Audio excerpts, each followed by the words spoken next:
gets bigger. Every hit gets harder. Every moment matters more. Our guys are in the locker room. Our shows are locked in on every matchup, every adjustment, and every shift in momentum.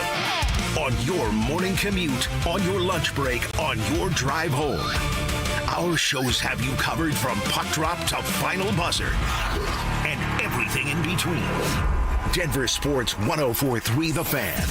Denver's playoff headquarters. Hey guys, boy Stink here today by my long-term buddy Troy Hansford. And if you're thinking about selling your house for any reason, now might be the time to sell, still get top dollar. Believe it or not, my guy Troy is still offering his $5,000 guarantee. What is it, you ask? Well, if you can't sell your house at your price on your timeline that you agree upon beforehand, bam, going to cut you a check for $5,000. Who else makes the offer? Nobody I've ever heard of. And he makes that offer because he continues to spend a ton of money marketing his listings, has about 100 families approved and ready to buy right now. And if for any reason you need to sell right away, Troy can buy your house all cash and he can close in as little as 7 days. You have a house to sell, Troy probably has that perfect buyer for you right now, waiting for you to pick up the phone and to call him. Call Troy, get your home sold for the most money. That's 720-900-4433, 720-900-4433. Troy Hansford of RE/MAX Professionals, a Colorado licensed broker. Some restrictions do apply. You want to sell your house? Then call my buddy Troy, 720-900-4433. Performance matters in intimate moments. Don't let ED ruin them. This is Jeff for the Rocky Mountain Men's Clinic, and I want to assure you that if you're like the vast majority of guys, you don't have to suffer with ED anymore. In fact, you might be pleasantly surprised at how the right treatments could positively impact your love life. At the Rocky Mountain Men's Clinic, our advanced medical therapies go far beyond pills. We have treatments that are effective in well over 90% of cases, and we offer specific and combinative treatments that can dramatically enhance both your performance and your stamina. You could even last up to an hour or more and bring a far greater level of intimacy to both you and the one you love, perhaps performing like you haven't in years. So call us today and find out why our advanced treatment strategies offer so much more. Your first visit is just $99 and gets you blood work, a medical consult, and if medically advised, a test dose. And if that test dose doesn't work in the office, your visit is free. Call 720-440-7900 or go to RockyMountainMen'sClinic.com. Rocky Mountain Men's Clinic, advanced medical science to improve men's lives. Meet Matthew Preston. Inside his apartment, everything he holds dear is protected by Progressive's renter's insurance, like his laptop and a surprisingly valuable collection of baseball bobbleheads. Outside his apartment, his laptop is still protected, as are his bobbleheads, which he carries around with him for reasons no one knows. Renters, the limits of protection aren't just the four walls of your home. When you're in Progressive's Protection Zone. Get a quote at Progressive.com. Progressive Casualty Insurance Company, affiliates, and third-party insurers. This is the story of the one. As a maintenance tech at a university, he knows ordering from multiple suppliers takes time away from keeping their arena up and running. That's why he counts on Grainger to get everything he needs, from lighting and HVAC parts to plumbing supplies, all in one place. And with fast, dependable delivery, he's stocked and ready for the next tip-off. Call 1-800-GRAINGER, click Grainger.com, or just stop by. Grainger, for the ones who get it done. So this is Todd Whalen. I'm here with Deanna, an Advanced Tax Solutions client. How did Advanced Tax Solutions fix your problem? They solved the tax years where I had made errors. They filed the years that I was delinquent in, and they helped me make a payment plan with the IRS. How does it feel now that the problem is fixed? Amazing. As a matter of fact, we use Advanced Tax every year for our regular filing, and I just have a huge sense of relief knowing that that part of adulting is done for me. Now, how do you feel about the staff of Advanced Tax Solutions? The staff have always been kind, considerate, and caring. I feel like I'm the only customer when I'm there. Any advice for anybody out there listening? Don't be afraid to ask for help. The people at Advanced Tax will not judge you. They're there to help, and they're there to listen. Reach out before it's too late. Thank you so much, Deanna. We'd love to help anyone out there listening. It's Advanced Tax Solutions, 303-753-6040. This segment on 104.3 The Fan is brought to you by Roller Auction. Stream Stokely and Evans with Mark Schlereth, Dover and Cecil, The Drive, and all your favorite shows on the Denver Sports 104.3 The Fan app. Powered by Advanced Tax Solutions. Denver Sports 104.3 The Fan. Denver Sports 104.3 The Fan presents The Drive with Zach By and Phillip Lindsay.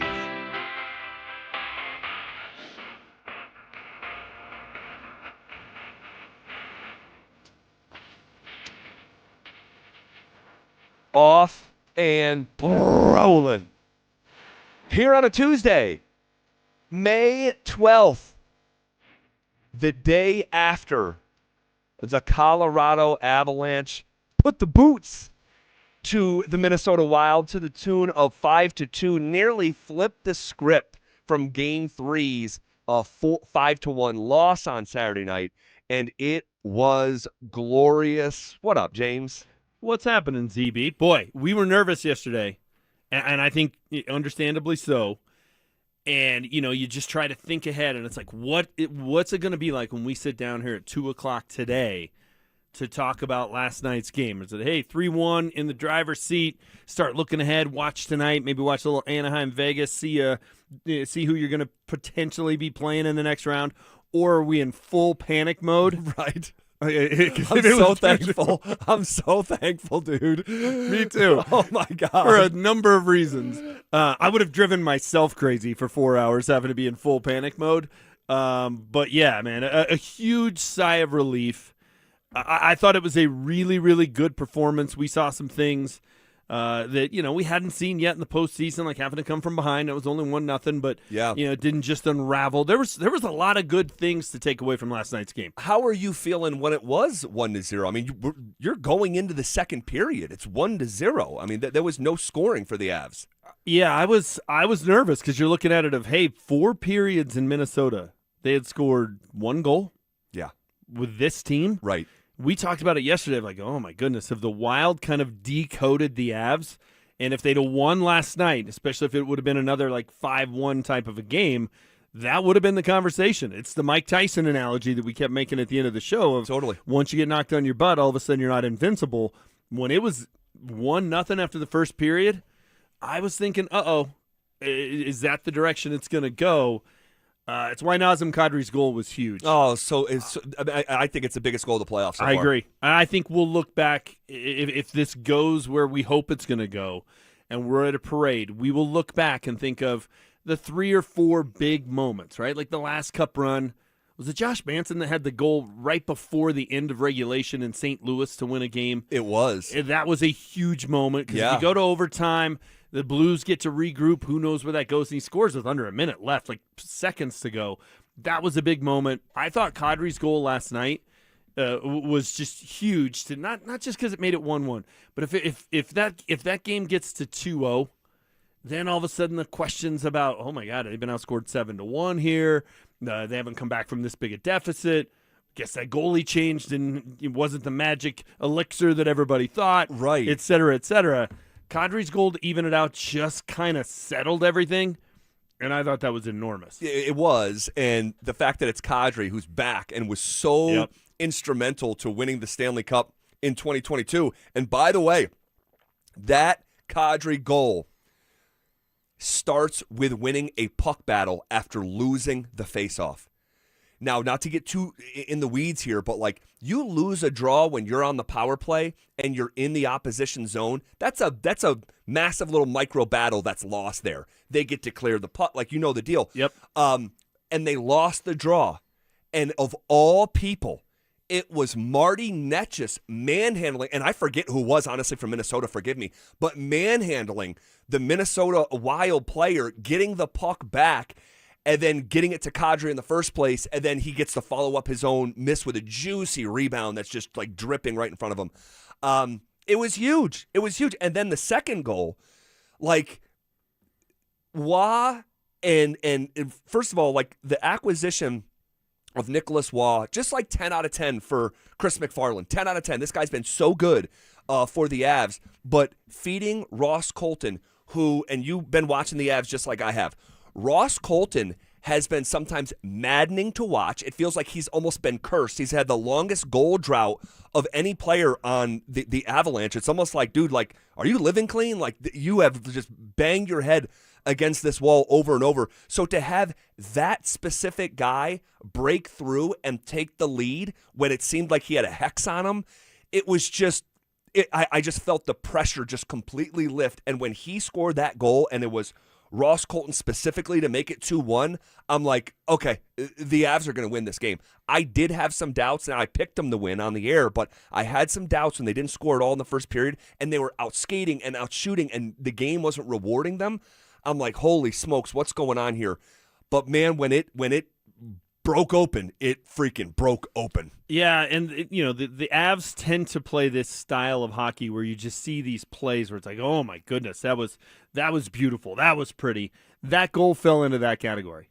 I mean, the wall of St. Paul had no chance on that one. The puck comes from his left all the way across to his right, and it's right on Colton's stick, and he just hits it into what is essentially an empty net at that point. Correct. Just a beautiful hockey play. I swear I've seen Ross Colton fan on that shot like 5 times this year. Like, he has been on the doorstep so many times, and that's why I'm like, there's like a hex on him or something. We saw Nathan McKinnon fan on that in the Olympics. We did. It's like the same play. We did. So that was awesome. And then it turns into just a complete rout, and you look up, and obviously there's some window dressing at the end with McKinnon and Brock Nelson, who was my goal scorer yesterday. I'll take it 195 feet away. And also the over-under was 6.5. Dude, James. That goal. Dude, I took the under again. It happened with seconds left on Saturday night. They scored with 3 seconds left. How many seconds were on the clock last night? 8. Was it 8? Yeah. Oh my gosh! You're 12 seconds away from being a brother, and he did it from winner. He did it from like the opposite crease, damn near. I mean, I could not believe it. I used to say this, and you would laugh at me, but this is a prime example of you had it right and still lost. Yes, 2 games in a row. Because it was 3-2 with 33 seconds to go in the game. James, it's 1-1 going into the third period, and the total is 6.5. You need 7 goals. So in terms of like just guessing or predicting oh my God. the tone of the game and kind of the tempo, you nailed it. I did. And you still lost. And get punished for it. Unbelievable. Sounds like some of the steak dinners I had to buy you in Stokely. Like, I had it right. Yes, but I still lost. And as fate would have it, I was actually watching the game with Stokely, and he knows I'm on the under, and there he is laughing, like basically in my face. I'm like, I can't believe this is happening. But yeah, man, it just feels like, I'll tell you, man, the Ross Colton goal to make it 2-1 almost serves as a microcosm in my book for how I felt about the series. When he scored that goal and they rattled off back-to-back goals after being down 1-0, I'm like, they're winning this game. The pressure was lifted. But winning the game itself, the pressure for me is lifted for the series. The Avs are not losing this series. They are unequivocally better. The time that they lost, it's the what do you say? Like in the Olympics, don't they like throw out the best time and the worst time? Throw or out whatever? the Russian judge. Yeah. And it's like, so like, okay, I know what I'm getting from the Colorado Avalanche. They laid an egg on Saturday night. They got too comfortable, and that was a reminder last night of who they really are. That's the real version of Colorado. That's the version of this team that's going to close out this series, and it may happen as soon as tomorrow night. Yeah, no, I'm right there with you. We also saw something, not only effort, but there was a toughness last night. Yes. And look, you can make the argument that Josh Manson's penalty was a dumb penalty. And especially when it's, he gets a double minor, it's 4 minutes, and the Wild score to go up 1-0. You're like, really? You're putting your team in a hole? Right. But it showed some toughness. It showed, hey, we're here to fight. We're here to battle, maybe even be a little dirty. It leads to the Wild talking trash in between, in between periods in the intermission. So their brain's on something else. Sure. They're thinking about revenge just a little bit as opposed to taking care of business. And then Nathan McKinnon, a puck to the nose. Wow, right. And then he's back out there, doesn't miss a beat. Yeah. If his nose these days, Lombard Street in San Francisco. Yeah. We were just talking about it off the air. Yeah. His nose kind of does that now. It's kind of goes this way a little bit, then that way, then this way. If you needed a reminder that hockey players are just different, that's it. I mean, how many games would an NBA player miss in that situation? He's probably not coming back in the game. Reevaluated in 4 weeks would come up. All right. Shifting gears, we'll get back to all things Avs in dedicated and wholesale fashion at the top of the hour. But in the meantime, the Broncos' schedule doesn't come out till Thursday, but the leaks are real. We'll talk about what we know coming up next. You asked for it, you got it. Backed by popular demand, it's the Drives Brouhaha. Big social brouhaha. This spring, Zach and Phil are back on the road, bringing their party to you. First stop, the Golden Triangle in Denver. May 22nd from 2 to 6 at Schoolyard Beer Garden. There was quite a brouhaha. Come find out what the commotion's all about. Head to DenverSports.com/drive for more details. Guaranteed to bring the brouhaha. Denver Sports 104.3. The Fan. Hey, what's up, guys? Zach here. If you're looking for the ultimate place to post up for a big game, you got to make it the Basketball Social House Bar and Grill in Centennial. It's your headquarters for every upset, every buzzer beater, every goal. All the sports are on at the Basketball Social House, guys. The place is unreal. Award-winning food and drinks. The brunch is sensational. And it's not just another sports bar. It's the first of its kind sports bar and entertainment experience. Literally the only one like it in the world. You don't have to be a hooper to love it either. The vibe, the energy, the menu, it's all next level. But if you do want to play, you can book your own private basketball suite with a court, lounge seating, music, TVs, the whole deal. It's perfect for watch parties, team hangouts, or celebrations, or just leveling up your night. All right, they have the best happy hour in Colorado every day, 7 p.m. till close. You can find them at 7450 South University Boulevard in Centennial. Check them out online at thebasketballsocialhouse.com. And guys, because you heard it from me, use the code HALFOFFHOOPS for half off your first-time private basketball suite rental. Trust me, guys, this place is a slam dunk. Veterans and active duty service members, when your call to service ends, your mission doesn't have to. Go from GI to IT in just a few months at My Computer Career. Prepare for a high-demand career in cybersecurity, protecting people, systems, and institutions from real cyber threats. Cyber warriors are needed now. Will you answer the call? Go to mycomputercareer.edu/CWP to learn more. That's mycomputercareer.edu/CWP, an elite CompTIA certification partner. VA education benefits are available to those who qualify. Pump up the volume. Business moves fast. Orders roll in, deadlines close in. When you ship with USPS Ground Advantage, you can keep up with confidence. Every package stays in our secure network from dock to door. And with nationwide reach, dependable tracking, and upfront affordable pricing, you get built-in peace of mind. You run the business. We run the routes. Visit USPS.com/Ground Advantage to learn more. Your roof's the single most important part of your house. Snow and high winds can damage your roof. Don't trust your roof to any fly-by-night roofing companies. Call the professionals at Golden Spike for a free roof inspection and tell them you heard about it on the Fan. They're a locally owned company and a Team Dave Logan member. Call Golden Spike Roofing when your roof needs a fix. 303-942-1386. Golden Spike Roofing. You know, I was talking with a friend the other day. Good job, good house, doing everything quote-unquote right, but still drowning in bills, groceries, gas, credit cards. It all added up. And she told me, I just don't see a way out. But she did have a way out. She called my friends at American Financing, and they're helping people just like her and just like you every single day. Imagine decluttering your monthly bills into one manageable payment. Their average customer saves $800 a month, and you may even delay 2 mortgage payments. And if you're refinancing, you may close in as fast as 10 days. Stop financing your past and start funding your future. Make your equity your exit strategy. If you're over 50 and still carrying credit card debt, you could be paying on that for the rest of your life, especially with interest rates over 20%. American Financing is a family-owned mortgage lender licensed in all 50 states with salary-based mortgage consultants, no upfront fees, and no obligation. So call them at 303-695-7000 or visit them online at AmericanFinancing.net. NMLS 182334, NMLSConsumerAccess.org. Dan Jacobs with the tale of two cousins. They were both in the same accident. One cousin said she didn't need a lawyer. And when the insurance company offered her $3,000 and said they would pay all of her medical bills, that cousin was very upset because she cashed that check. And when the medical bills kept coming in, the insurance company was long gone. The other cousin called 303-LAW 4040. She was offered $30,000. And when we said no way, the judge used scare tactics trying to get her to accept the lowball offer. That's where a lot of lawyers will try and get their clients to cave in, but not us. We said that's fine. We'll tell her story to a jury. Before we could even get up and walk out of the room, that case settled for $1.1 million. That cousin was very happy. The insurance companies work for their shareholders. At 303 Law 4040, we work for you. You don't have to feel guilty about asking for what's fair. We hope you never need us, but accidents do happen, so go ahead, save that number in your phone. You never know when you're going to need it. It's 303 Law 4040.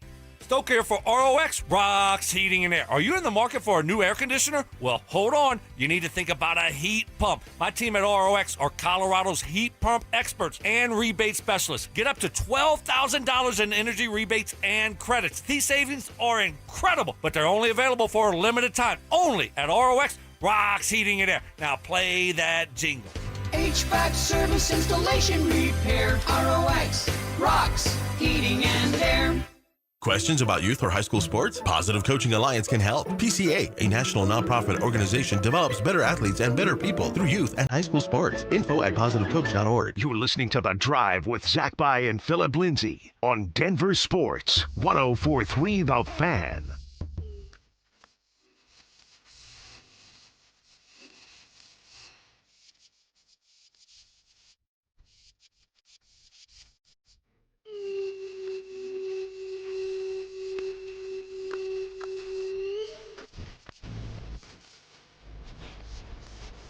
The Broncos' schedule doesn't officially come out until Thursday, but the leaks are real, and we have news here, breaking news, on the Denver Broncos front. We found out, was it last night that they're going to be on Monday Night Football, or was that this morning? It was early this morning. That news broke locally about 5:30 a.m. Okay, so we know it's the Chiefs in Week 1. We also know it's Monday Night Football. We just didn't know where the game was going to be played. This game will be at Arrowhead, all right, to start off the season. Monday Night Football against Patrick Mahomes, the Kansas City Chiefs, on their home turf, which I personally, like a lot of, I've heard this sentiment throughout the day. I love it. If I were to choose, I would pick up this option for this game to be in Arrowhead because it'll be Patrick Mahomes' first game coming off the biggest injury of his career. And get Arrowhead out of the way, knowing that you have the game in Denver a little bit later in the season. I think this really lines up for a good start for the Denver Broncos. Yeah, I think strategically that's all true, right? Like we've all heard the stats over the years of the Broncos' record at Arrowhead in December. It's not good. And the later you get in the season, the weather's going to become a factor. You know, you go out there and it can be just bitter cold and the wind is howling through there. Yeah. Like, just don't want to deal with that. So playing in Kansas City in September, the weather will be nice. Okay, perfect. That's a good thing.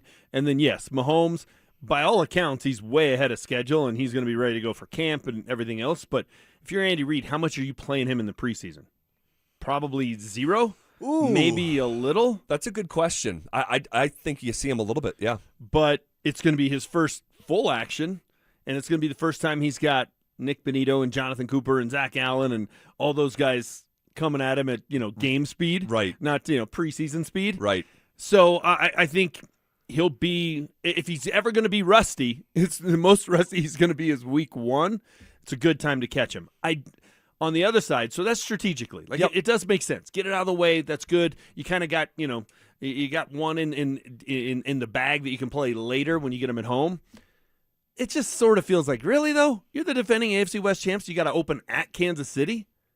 Like, they should come to your building. Oh, see, I saw some of this. I don't really care. Like, you have 8 home games, right? So you're going to play 8 home games. I don't think the Broncos, did they win the Super Bowl? No. Did they play in the Super Bowl? No. I don't think you're owed anything. I really don't. It's like, it's the NFL. Like, this is, I just don't think there's some birthright because you had your first awesome season in a decade that you should open up in prime time at home. I just don't see it that way. Let's see how other teams' schedules fall out. What do you mean? Does Buffalo open at home or on the road? Does Baltimore open at home or on the road? I think they're Buffalo's going to open up on the road. They are.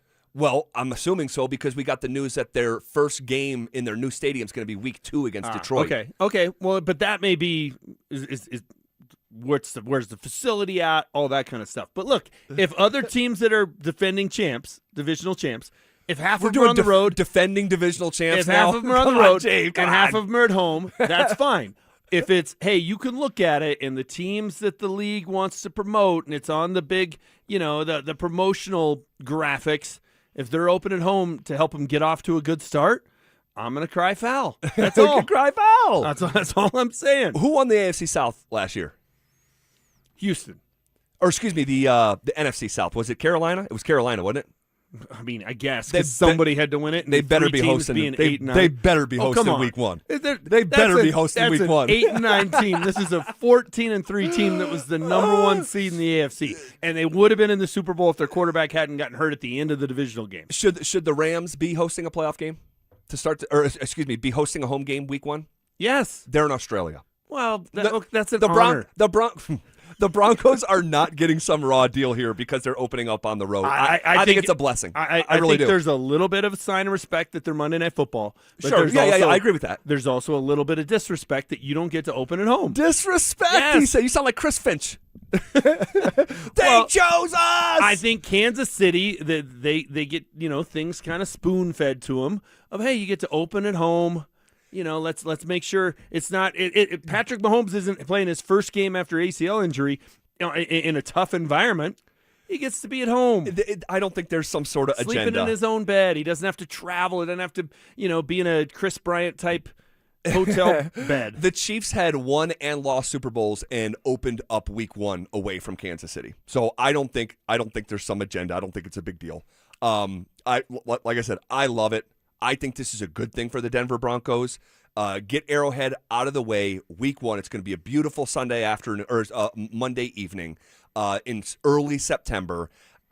Make them come here later in the year. I do, however, I like it from a strategy standpoint, and I think we agree on that. However, I do not like opening up traditionally with a divisional opponent. I just don't like it. I think you should save those games just for a little bit farther down the road when they have massive consequence. I know they count the same. Week 1 counts the same as Week 17. Ask the Patriots, right, who lost to the Raiders Week 1. Right. So I'm not saying that, but I just think divisional games and the weight that they carry, if I had my druthers, you would not open up your season with a divisional opponent.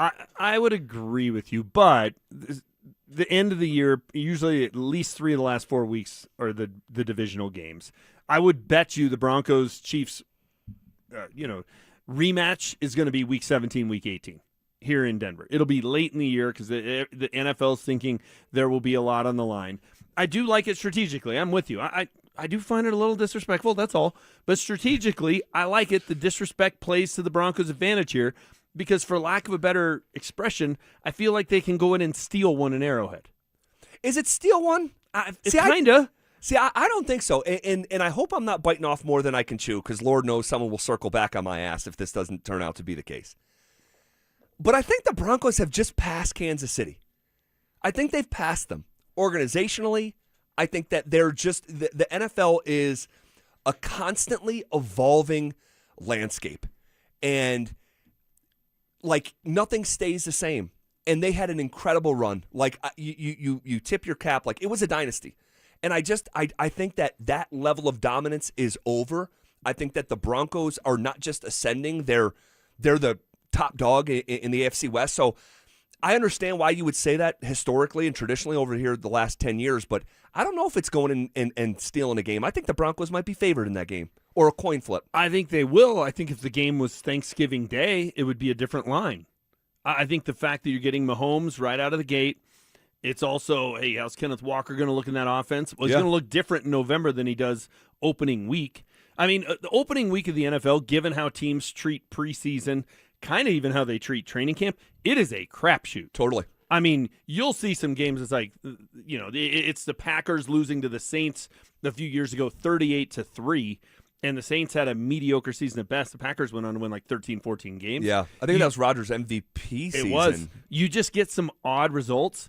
So I think that kind of sets it up that you may go in there and steal one. I think the Chiefs will get better as the year goes on. So catching them Week 1 at Arrowhead, that's a good break. It's good that the NFL disrespected them. I will say this, though. The world's against Denver. What a difference a year makes. Last year, you open against the Tennessee Titans, who had the number 1 pick in the draft. So they were the worst team in the league the year before in the 2 o'clock window. Right. This year, you're playing Patrick Mahomes and the Chiefs on Monday Night Football. That's a statement about where the Broncos have come in just 12 months. Yep, we can finish with agreement on that. I do have a couple follow-up questions about the schedule that we'll get into in hour number 2. But in the meantime, there's something fundamental that I can't move past when it comes to the Denver Nuggets, and I'll get those thoughts out of my head coming up next. Question the decision all you want, but the results speak for themselves. The Avalanche rolled the dice by starting Mackenzie Blackwood in net, and he delivered in a massive Game 4 win over the Wild. Colorado now has a commanding 3-1 lead as the pressure shifts squarely onto Minnesota. Was it risky? Absolutely. But with Blackwood standing tall and the Avs 1 win away from advancing, nobody in Denver is complaining now. Denver Sports 104.3 The Fan, Denver's playoff headquarters. Hey guys, it's Mark Schlereth. Nobody likes talking about this, but if you're a guy over 50 dealing with enlarged prostate, you need to know about PAE, prostate artery embolization. It's minimally invasive, done through a tiny pinhole, and you're back home the same day. Colorado Advanced Endovascular in Lakewood makes it easy. Top-tier interventional radiologist, a comfortable boutique atmosphere, and the kind of personalized care that's hard to come by. They serve the whole metro area. Go to coloradoae.com. That's coloradoae.com. Attention. Groove Toyota has over 200 clearance-priced pre-owned vehicles starting at $29.95. Yes, under $3,000. One location, 1 week only, while supplies last. 50 vehicles priced under $15,000. Go to GrooveToyota.com. Don't wait. The Colorado clearance ends Saturday night. See all clearance-priced vehicles under $15,000 at GrooveToyota.com. Do not miss this sale while supplies last. Example vehicle, pre-owned 2016 Chevrolet Traverse LS, stock number GT1988428B. Sale price $29.95. Price plus tax, title, license, and dealer fees. Join us at Camping World's Red, White, and New Trade event, our biggest trade event of the year, May 14th through the 16th. Trade in your RV and get the highest value guaranteed. Then upgrade for less with new RVs starting as low as $94 a month. Plus, take 25% off select maintenance services. Save up to 40% on camp-ready must-haves. And enter to win a new RV. Don't miss the Red, White, and New Trade event at your local Camping World, May 14th through the 16th. We'll see you there. This is the story of the one. As a maintenance tech at a university, he knows ordering from multiple suppliers takes time away from keeping their arena up and running. That's why he counts on Grainger to get everything he needs, from lighting and HVAC parts to plumbing supplies, all in one place. And with fast, dependable delivery, he's stocked and ready for the next tip-off. Call 1-800-GRAINGER, click Grainger.com, or just stop by. Grainger, for the ones who get it done. Hey, what's up, guys? It's Zach By here for 5280 Exteriors, your siding, windows, decking, and roofing specialist. During the month of May, 5280 Exteriors are offering you $1,000 off a new project. They also offer finance plans that come with no payments for 2 years. 5280 Exteriors is a locally owned company that has been in business for 20 years and knows the Colorado climate. They are a 2024 and 2025 James Hardy President's Club winner. 5280 Exteriors, the altitude of quality. Your medication for enlarged prostate is working. That's what you tell yourself. You're up 3 times a night instead of 5. The urgency is manageable. The stream's not great, but it's fine. That's the problem. Fine. Enlarged prostate, or BPH, doesn't pause because the medication takes the edge off. The prostate keeps growing. The bladder keeps working harder. And over time, those changes can be harder to reverse. But surgery? Not for you, right? Aquablation is not the surgery you're picturing. It's the only ultrasound-guided, robotic-assisted therapy for enlarged prostate. Don't wait until things become unbearable. Find an Aquablation urologist near you. Call Aquablation Denver at 720-637-9567. 720-637-9567. That's 720-637-9567. All surgical treatments carry risks and results may vary. Side effects may include urinary symptoms, mild pain, ejaculatory dysfunction, or infection. In rare cases, complications to the urethra and rectum may occur. Aquablation therapy may not be right for everyone. Talk to your urologist to learn more. Visit aquablationdenver.com. Hi, I'm Kamiko, the founder of Miko's Hot Chicken. When we started our family restaurant, we were also raising a family. But let me tell you, it wasn't easy. Our Chase Inc. card was there to reward us on all of our business needs. Now we have a thriving location, and we're hungry for more. With the Chase Inc. Business Unlimited card, you can earn unlimited 1.5% cash back on every purchase, so your business can go from here to possible. Chase for Business. Make more with yours. Real business owners compensated for their participation. Cards issued by JPMorgan Chase Bank and a member FDIC. Subject to credit approval. Terms apply. Want real Broncos talk. Cecil Lammy and Andrew Mason bring the heat on Orange and Blue Today. The most passionate intelligence and in-depth Broncos coverage in the game. Weekdays at 5 p.m. on the Denver Sports 104.3 The Fan YouTube channel. Hit subscribe at Denver Sports 104.3 and never miss another take. Orange and Blue Today, powered by Ramos Law, official injury law firm partner of the Denver Broncos. Denver Sports 104.3. The Fan. It's The Drive with Zach By and Phillip Lindsay on Denver Sports 104.3 The Fan.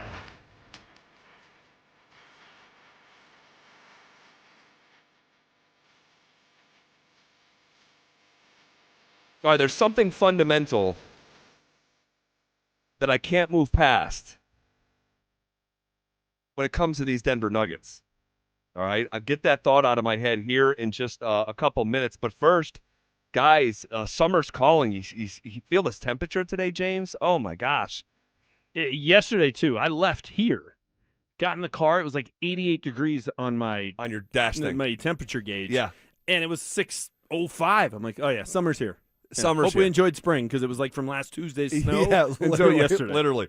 But summer is calling, and we're sending you to the lake in style. Download the Denver Sports app to enter our Day at the Lake contest for your chance to win everything you need for the perfect lake day. You get 2 paddle boards, 2 chairs, a cooler, a pop-up tent, a Bluetooth speaker, and a $250 gift card to fill up that cooler. So download the Denver Sports app now and enter today. All right, I just want to get this thought out of my head. I mentioned it in passing, but we haven't really talked about it in dedicated fashion. There's something fundamental that I can't move past. It's big picture, okay? And it's just basically you could boil it down to a sentence, probably. See if I can. I don't think that you can have realistic championship expectations in today's NBA when your 2 best players are your 2 worst defenders. And you're talking about, obviously, Jokic and Jamal. Yes. And I just can't move past that. I'm watching the NBA games, and I'm seeing how they're played defensively. Defense is winning right now in the postseason. Yeah. All the three-point shooting teams, they're losing. You know, like Denver's the number 1 three-point shooting team in the entire league this year. Okay? Number 1. They're out in the first round because they're playing big, physical athletes. And that's the most recent champion. That's the profile of that team. That's the teams that are now competing for these championships. Minnesota, San Antonio, they have the same profile, really big, strong, physical athletes that defend. And the league is letting these teams play like it's 1994. And I just don't think that you can look me in my eyes with conviction and say the expectation is to win a championship when your literal 2 best players are your literal 2 worst defenders. Well, I'm with you for the most part because I can't get out of my head the number of times in that Timberwolves series where somebody from Minnesota started with the basketball beyond the 3-point line and went all the way to the hoop for a dunk or a layup. Over and over. Yeah. If it happened once, it happened 50 times over the course of 6 games. It just was over and over and over again. I mean, they had games where they had 64 and 68 points in the paint. Yeah, you can't win basketball games playing like that. You also can't do it when your 2 worst defenders are 2 of the 10 worst players in the playoffs so far when it comes to wide open threes. Sure. I mean, they had wide open looks and couldn't make them. So if you're going to be a bad defender, you better make your wide open shots on the other end. So it was sort of a double whammy for the Nuggets. I think the only way you could maybe get away with it, because I'm running through title-winning teams in my head, right? Like, especially multiple title-winning teams. The Bulls, Jordan was their best player, multiple-time Defensive Player of the Year. Giannis, they won a title in Milwaukee. He was a great defender. Like, and just with the Bulls thing, like you could also argue Scottie Pippen's one of the 20 greatest defenders in NBA history. Right. So I by and large, it doesn't happen. Sort of like we were talking with the Avs. By and large, you don't win a title if you don't know who your goaltender is night in and night out. Doesn't mean it's impossible. Just means you're, kind of breaking from the norm. The only way the Nuggets could get away with it is if the other 3 starters were unbelievable defenders. Correct. So if Aaron Gordon's healthy, great defender. If Peyton Watson's healthy, great defender. Is Cam Johnson a great defender? He's good. He's a good defender. He's never going to be on an all defensive team or anything. I think like that. The bigger issue is they even with those guys healthy, and I know Peyton Watson blocks a lot of shots, but he's not a traditional rim protector. I'll give you some pushback on that. For his position, I think he's for excellent. his position, Yeah. but he's not. He's not Mutombo. Right, exactly. So you almost wonder if this team doesn't, and it's part of why it drove me nuts that they didn't play Big Val more. Like, at what point does Jokic need to be the 4? And I know there's positionless basketball a lot now, but I mean, that could be coming. If you strike a trade for someone like Evan Mobley, like to go with that setup, yeah, you could see that. We've seen that with like Karl Anthony Towns and Rudy Gobert. Right. Like, so if there are other 3 starters, and people aren't going to like to hear this because we don't like him in this town, but if it was AG, Peyton Watson, and Rudy Gobert, okay, maybe you could get away with Jamal not being a very good defender, sure, and Jokic not be. Jokic is actually a pretty good defender from a steal standpoint. He's so smart. He's got crafty hands, and he's he knows where passing lanes are going to be, and he's one step ahead. He just can't protect the rim for 2 reasons. That's not really his thing, and 2, you don't want him picking up a bunch of fouls trying to block shots. So if they could find somebody else to fill that role, or at least have him on the roster, so in a series like they just played against Minnesota, you could put them out there and have that mix and match and move Jokic to the 4, maybe. But, man, that was a lot of moving parts I just had to come up with. Correct. To make it work. So I guess the fact that it took that long to explain it, I think the simple answer to your question is no, you can't win a title that way. No, you just can't. No, and that's why, like, you take a step back, like they need to reconstruct the roster around the guys that they have if they are going to move forward with Jamal Murray. And I've steadfastly said I think that they're going to trade him. He's the one lever that can be pulled where you can get some real stuff in return to try to piece it around Jokic, reconstruct the team. But look, and I know there's certain examples that you can point to in NBA history where the 2 best players were not great defenders. And so you can think of like Steph Curry and Kevin Durant in the short time that they were together. But they also had some other dudes on that roster. You think of Draymond Green as one of the greatest defenders of all time. He's going to be a first ballot Hall of Fame player, not because of his offense, because of his defense. And they had other, like the Andre Iguodala's, Harrison Barnes, like that really Sean Livingston, that got down and guarded. And the Denver Nuggets don't have enough of those guys. So it's a fundamental problem that they have. It's going to be an issue. And the way, and what's different about KD and Steph's era, in air quotes, because I know 10 years ago, whatever, stylistically, they are letting them play in a way that they have not in years. These last 2 years, it's back to rock fights. I would have loved to seen Steph, KD, and Clay play against a team that was as physical and was allowed to be as physical as Minnesota was. Right. You watch some of those replays. It's the old, back in the day they would have called it a mugging, right? Like correct. What they were allowed to get away with. Jokic especially was just getting hammered on in the paint all the time, every game. I would have loved to have seen that, but yeah, the Nuggets don't have and I'm not a Draymond guy, but he does bring a certain attitude. He does. They don't have that guy. That's what they need to find. No doubt about it. All right, if you want to react to any of that, you can hit us up on the YouTube chat presented by Champ Honda. We'd love to connect with you there. Jared Bednar pushed the right buttons, and it paid off. Is it feeling like the Avs are a team of destiny? We'll get to that. Also, more Broncos scheduling questions. It's all next. Broncos country, the wait is over. This Thursday, join us for a special edition of Denver Sports Tonight with John Davis and Chad Andrus as we break down the full Broncos schedule release live. Primetime matchups, toughest stretches, playoff implications, and the games you circle the second they drop. Don't miss complete analysis, instant reaction, and everything you need to know about the Broncos' road ahead. Denver Sports 104.3. The Fan. I'm Rob Wilhite, and for nearly 50 years, my firm has stood beside Colorado families after serious car accidents. With over $1 billion won, we know how to fight for you. Call 303-GOOD-LAW or visit WilhiteWins.com. That's WilhiteWins.com. Join us at Camping World's Red, White, and New Trade event, our biggest trade event of the year, May 14th through the 16th. Trade in your RV and get the highest value guaranteed. Then upgrade for less with new RVs starting as low as $94 a month. Plus, take 25% off select maintenance services. Save up to 40% on camp-ready must-haves. And enter to win a new RV. Don't miss the Red, White, and New Trade event at your local Camping World, May 14th through the 16th. We'll see you there. Tired of hearing scary radio ads about the IRS? Tax Relief Advocates is different. TRA is here to tell you that if you owe money to the IRS, whether it's $5,000 or $500,000, we have a solution.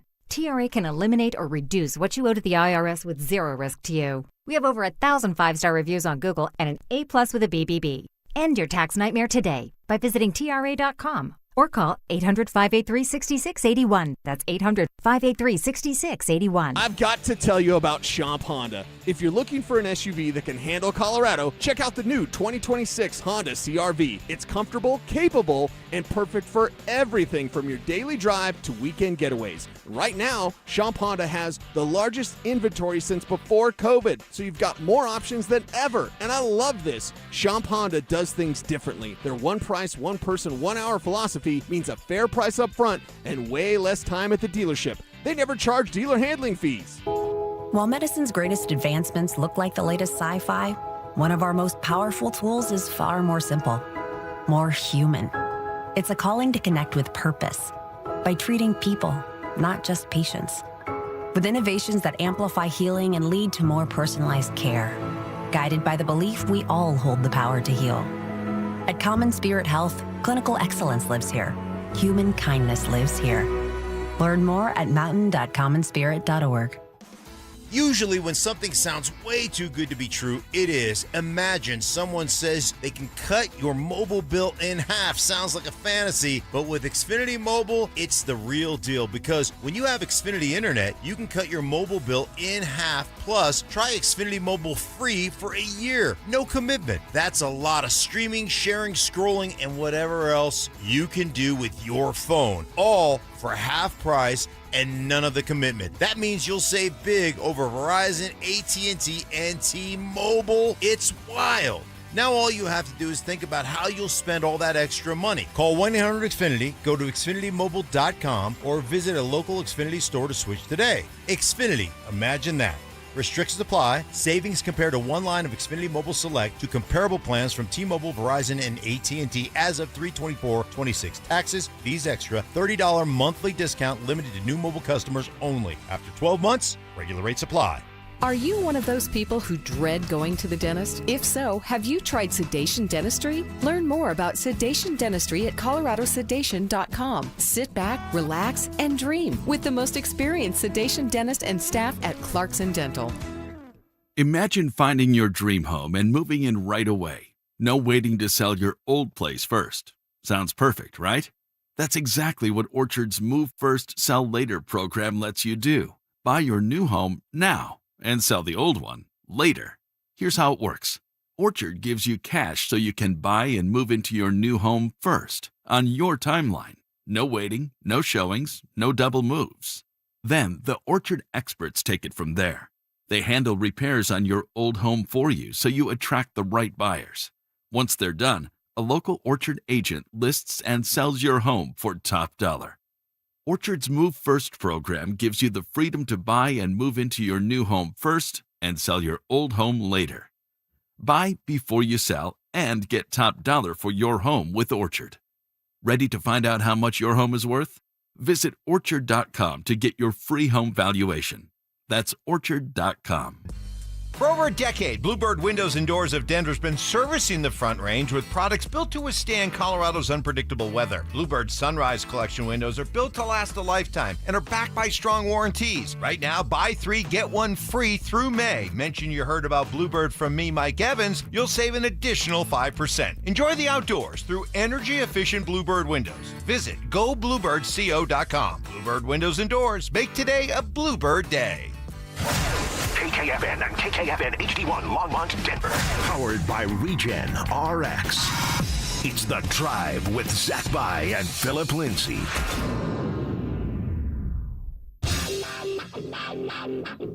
Leading off with a big story of the day, here's The Drive with Zach By and Denver, Colorado's own Phillip Lindsay.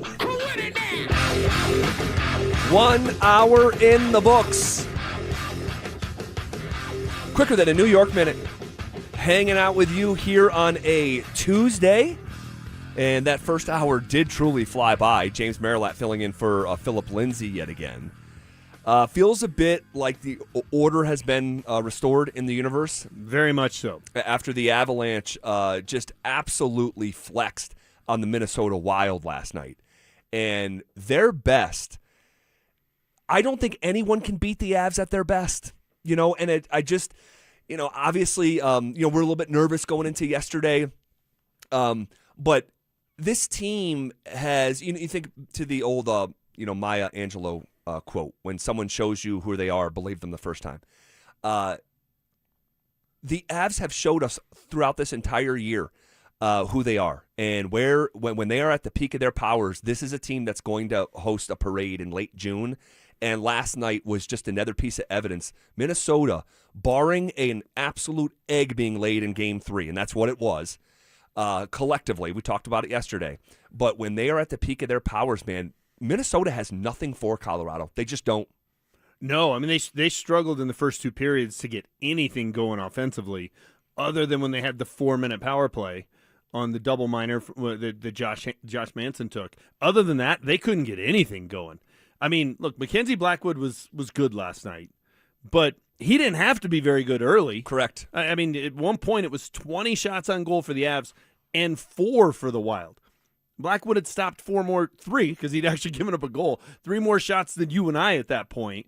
So he was. I thought he was really good though in the last 8 minutes of the game when he had to be good. When the Avs took the 3-2 lead. And then all of a sudden, Minnesota was coming at him. Talk about desperation. Yeah. Right? If we don't get a goal here, we're going to go back to Colorado down 3-1. This series is over. That was the first time Minnesota kind of got something going offensively. They were peppering Blackwood a bit with shots during that stretch, and he came up big in that big moment. But, yeah, when the Avs are play the way they can play, when they're right, they're nearly unbeatable. Yeah. So there's no weakness. Saturday looks like the stinker, and you're allowed to have one. That's right. You're not going to go 16-0. We had fun with that conversation, but it's not going to happen. It's never happened. Human nature, yeah, right? It's literally never happened. And just, the things going on, and they're human beings. They're not robots, so that's part of why that's just not going to happen. But, yeah, this series is over. I declared it over if it got to 2-0. You warned me. You were right. I think I can't see this team losing 3 games in a row. No. Not with 2 of them in Colorado. No. Nope. It's just not going to happen. And at one point, there was no shots on goal for the Wild from 6:51 in the first period until 7:37 in the second period, which happened on a power play.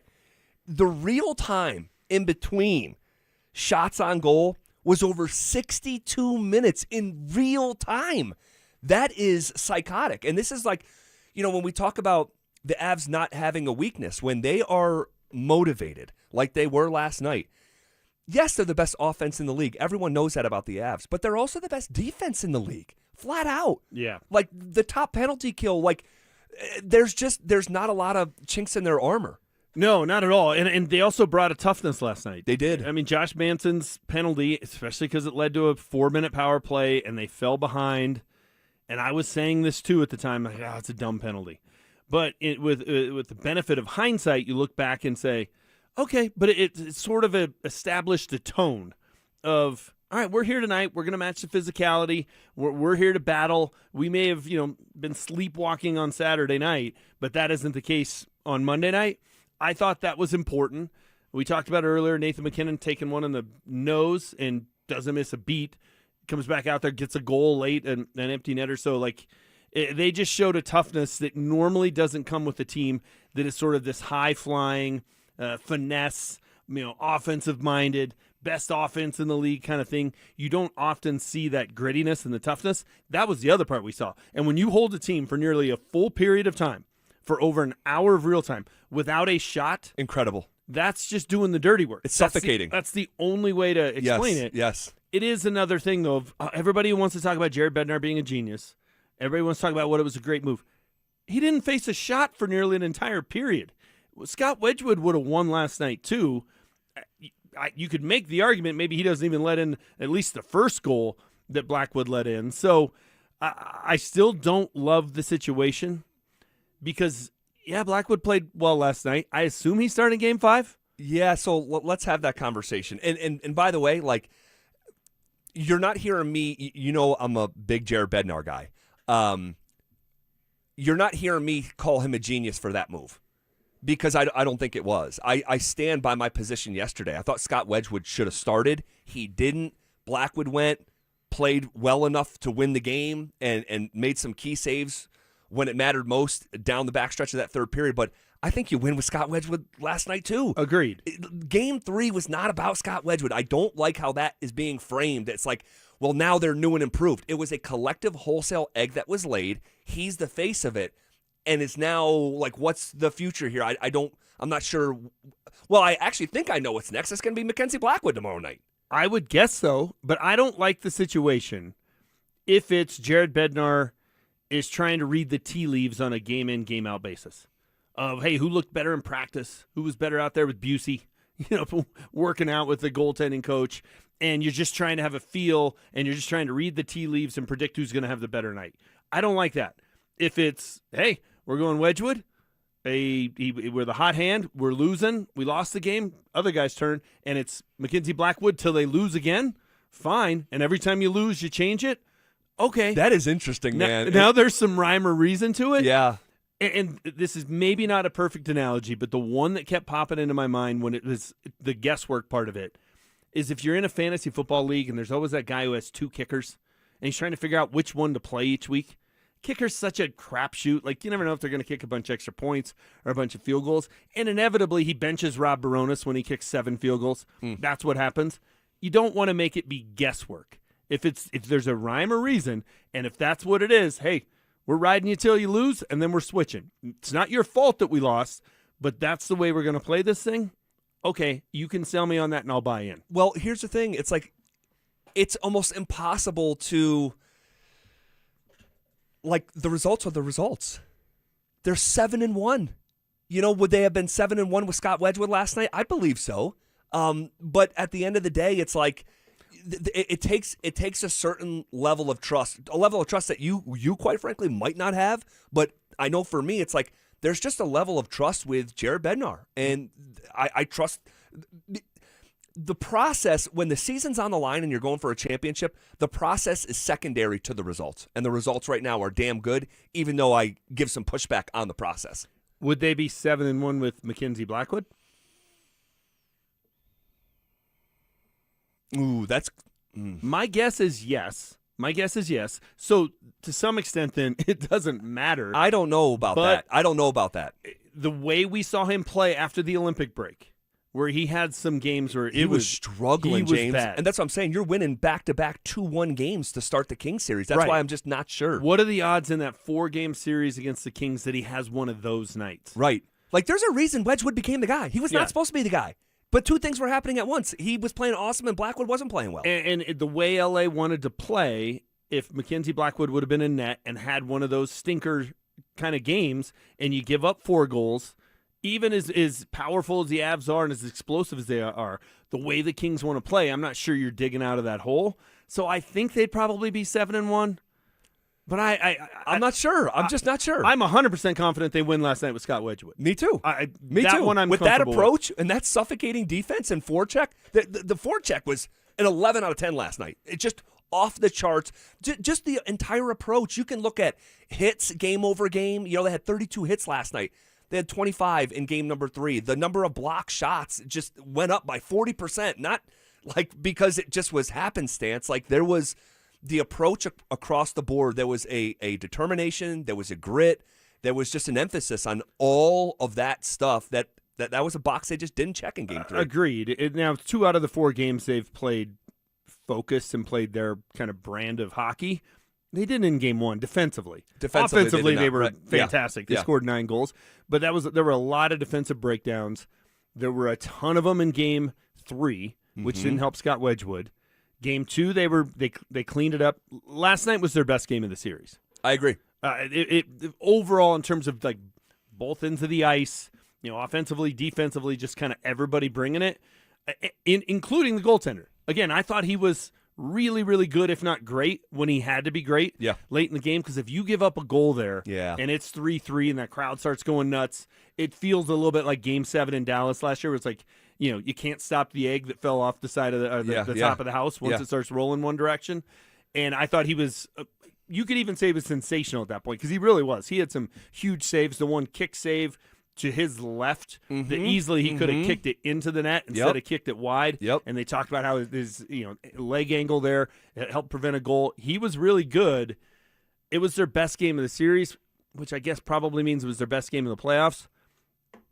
If I'm Jared Bednar, if it ain't broke, don't fix it, then stick with that. Stick with that. What I don't want is he's flip-flopping, tinkering every game and trying to guess. I think that leads to chaos, and it leads to, inevitably, you guess wrong, and then that might put you in a bad spot.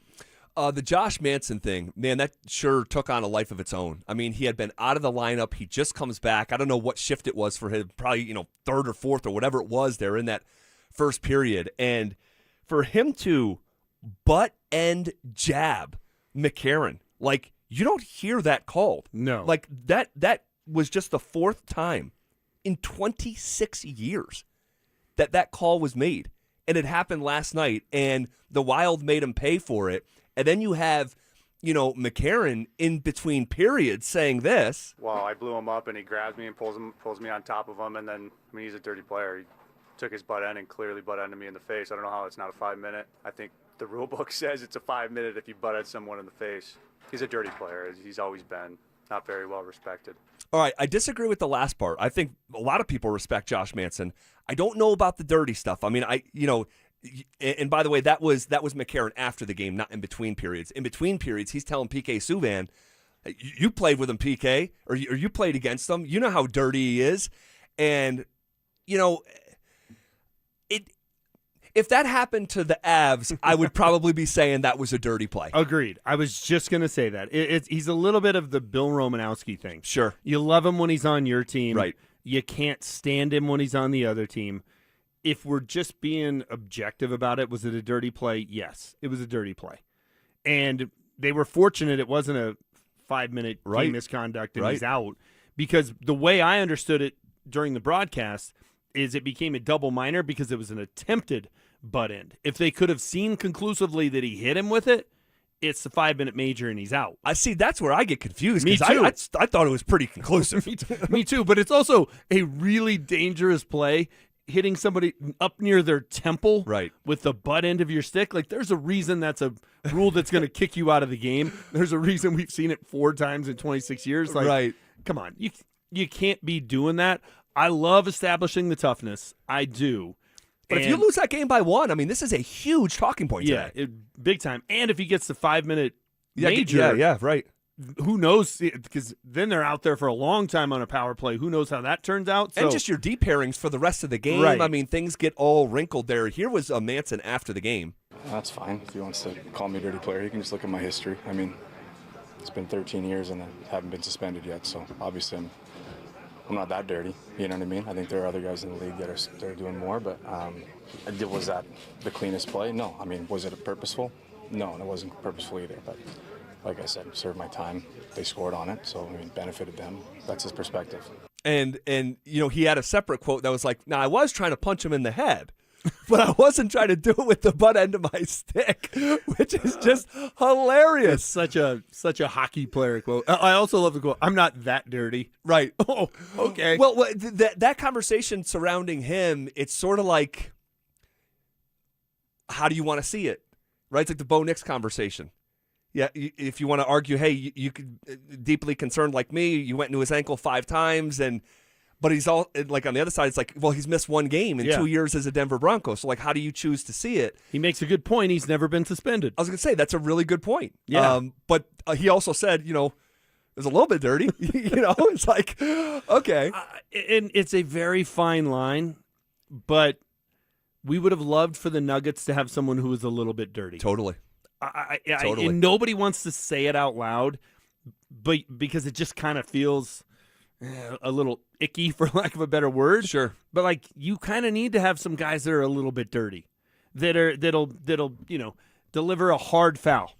Yeah. One of those 40 times the Timberwolves took the ball from beyond the 3-point line all the way to the rim. Right. Somebody needed to knock somebody on their butt. Yes. Deliver a hard foul. Let them shoot 2 free throws with nobody standing there and get the ball because it was a flagrant. Fine. You have to have somebody willing to do that. And that's what made the 2022 team different than the teams prior. Avs specifically here, that they lacked in the years leading up to the Cup, and you could maybe even argue in the years after. They have lacked a bit of that sandpaper, a bit of that grittiness where, like, you're not really sure where that line is. And the guy who brought it the most, I thought, in 2022 was Kadri. And we remember Kadri's reputation before joining Colorado. This guy was like polarizing and a cancer to some people, the way that he had cost the Toronto Maple Leafs multiple times in the postseason with just going over the line. And there's something to be said for having a little bit of fear going across the middle, if I'm going to use a football term. Yeah. Like, there's some of that deep in the psyche of these teams. And then, by the way, here's the other thing. McCarron, like, you're freaking out and you're losing your mind there on the ice, and you're doing the intermission interview and calling them out, and then you're doing it after the game. You can always just drop the gloves. There's one sport that still has a corner left of frontier justice. If you want that smoke with Josh Manson, you can get it anytime. Well, and I liked what he said in between the periods when he said, I'm glad he didn't get kicked out, because it left the impression of, good, that gives me 2 periods to go get back at it. Right. But then he didn't deliver on that. Correct. So I'm with you. Once the game's over, you had 40 minutes of hockey. It's Jokic going after McDaniels. Exactly. Like, that's not the time to do it, right? Right. You just come across looking like the one that's a little soft. But you talked about the Golden State Warriors earlier. And again, I'm not the biggest Draymond guy in the world. I think if he goes to Charlotte instead of Golden State, nobody ever hears of him.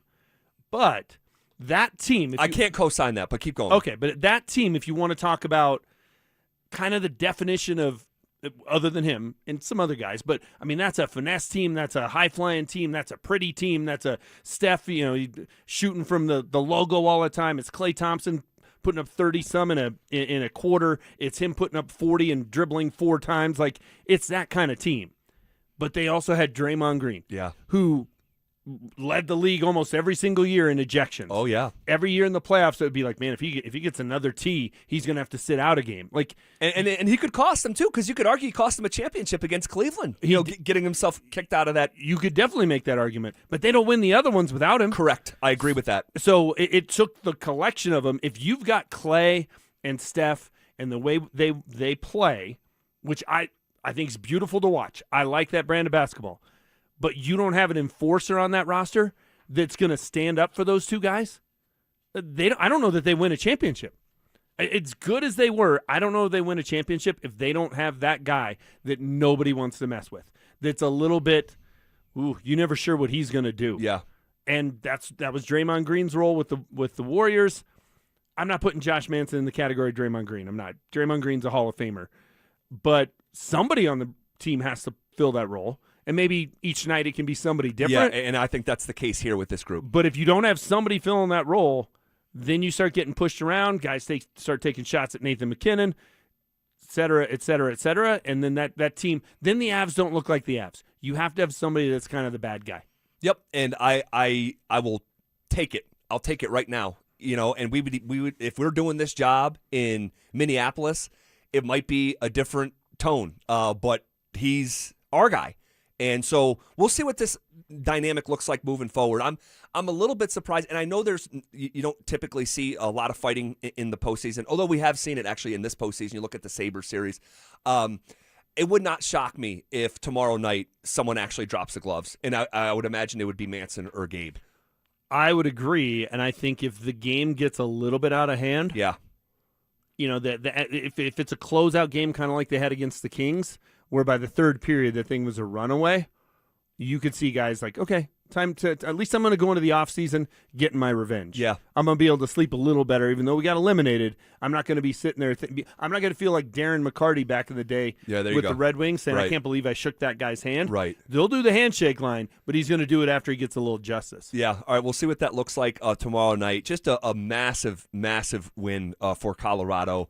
Love that it was Kadri breaking that 1-1 tie. Love that it was Parker Kelly. I thought that was actually could be quantified as a softer goal, the third goal of the game. If that happened to Wedgwood or Blackwood, I think we'd be saying it was a soft goal. But 15th player, I believe, to score for the Avs this series. I think they're up to 16. 16 in the playoffs. Yeah, 16 in the playoffs. Oh, right. I think it's 15, which ties a record through 4 games. That is psychotic, James. The record for a team in any series is 16. Paging Val. I mean, so you could tie that record. They got a shot, although they're going to probably have to do it tomorrow night. Get a couple of guys to get on the score sheet. They got a chance to score to set the all-time record. But 15 different guys in this series. It should be impossible. Yeah, I mean it's ridiculous. So I would agree with you. That was probably the softest goal that was given up. But it's another sign of a team that can win the cup. Think back to when they won it in 22. There were some guys that were unexpected heroes. Yep. Right? All the time. You had Manson in a game. You had Sturm here or there. Darren Helm. Exactly. Coming off the bench. Yes. Coming out of the penalty box. Just those kind of moments where it's like, yeah, you know what you're going to get from McKinnon, McCarr, Kadri. You got to have those guys step up. They had that last night. Yeah. And you think about, and this is almost hard for me to believe, you think in the 24 postseason, that's the last time they won a playoff series up until this season, and closing out the Kings. They close out Winnipeg, but it happens in Winnipeg. You think back to the season before that. It was the first round against Seattle, but the year before that, it was the Cup year. They close out Nashville, but they do it in Nashville. They close out St. Louis, but they do it in St. Louis. They close out Edmonton, but they do it in Edmonton. They close out Tampa, but they did it in Tampa. Believe it or not, and I don't know if people know this or not. I'm sure some do, some don't. But I am stunned that the Avs have not closed a postseason series at home in 18 years.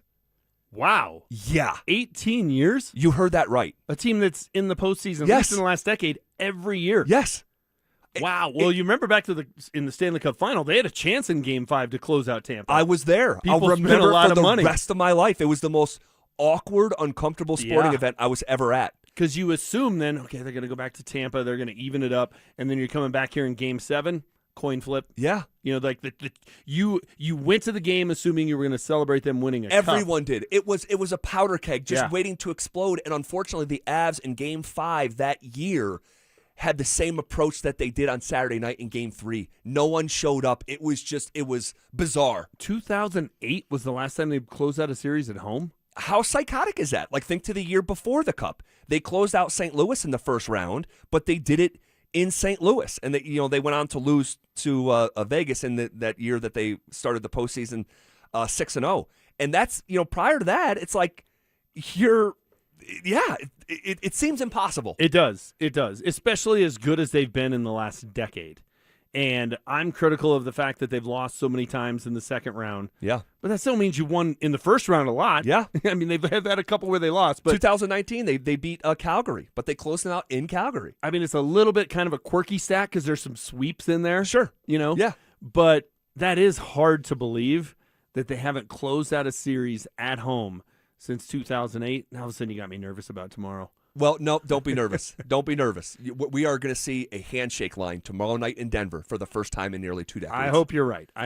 Before I heard that stat, I would have said I'm 100% with you. All right. Shifting gears here. By the way, if you want to react to any of that conversation, you can hit us up on the RamosLaw.com text line 303-713-1043. ESPN's Field Yates identified non-first rounders that will make an impact in their rookie year, and a Denver Bronco made the list, although it may not be who you think it is. That's next. Summer is calling, and we're sending you to the lake in style. Download the Denver Sports app to enter our Day at the Lake contest for your chance to win everything you need for that perfect lake day. You get 2 paddle boards, 2 chairs, a cooler, pop-up tent, and Bluetooth speaker. Oh, and did we mention you also get a $250 gift card to fill up that cooler?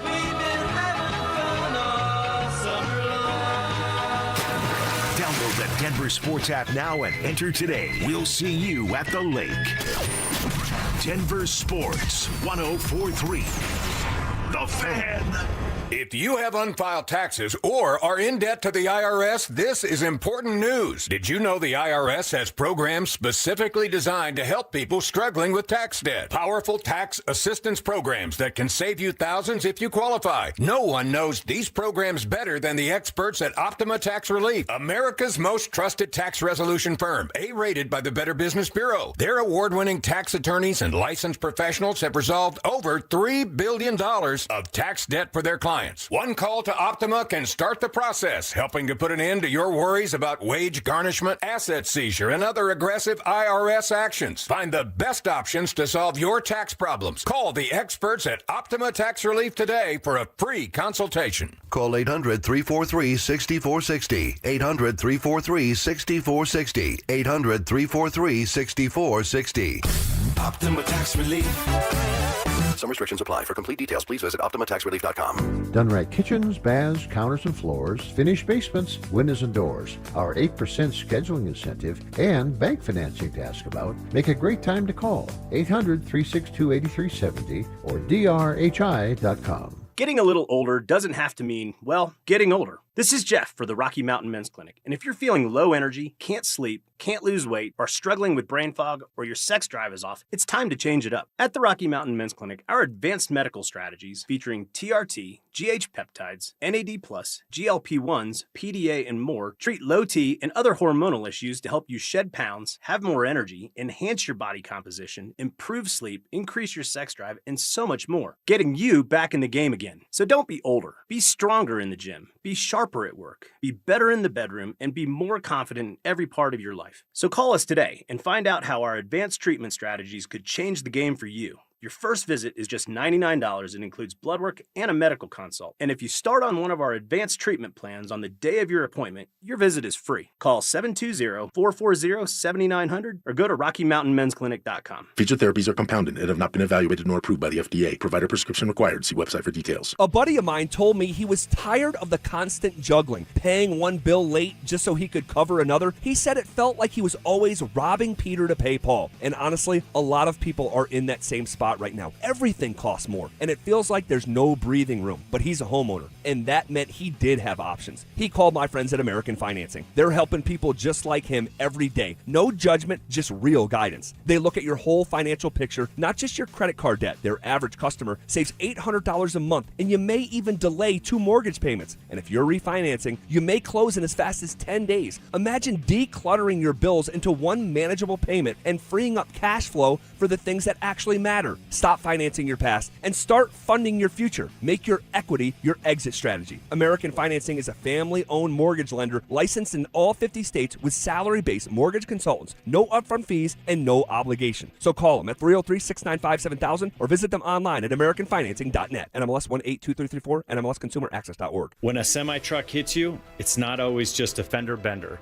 First, it's the missed work. Then the medical bills pile up. And these big rig companies can move fast with teams of lawyers, investigators, and denials. If you're not ready, you're already behind. At the Berg Simpson Law Firm, we've handled these cases for decades. So if you've been struck by an 18-wheeler, call us at Berg Simpson today. If you've been injured, call Berg Simpson for free now at 303-790-2525. BergSimpson.com. Good lawyers changing lives. I started my first business when I was 12, mowing lawns for about $5 a yard. I learned if you do the job right, people trust you and customers care that you show up and do what you say you're going to do. Hi, I'm Tommy Mello, owner of Don's Garage Doors. From garage door repairs to upgrades, we show up, we stand behind every job. We only use the best parts, and spring's guaranteed to last a lifetime. When you care about the people you serve, you work harder and it shows. Call Don's Garage Doors today or schedule online at donsgaragedoors.com. When it comes to garage doors, no one knows more.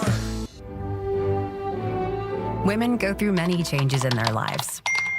And we believe each milestone matters. That every new candle represents another step in your story. Our healthcare experts support women at every stage of life. Because each chapter deserves to be celebrated. Women's health. Nurture what's next. Find care near you at mountain.commonspirit.org. Common Spirit Health.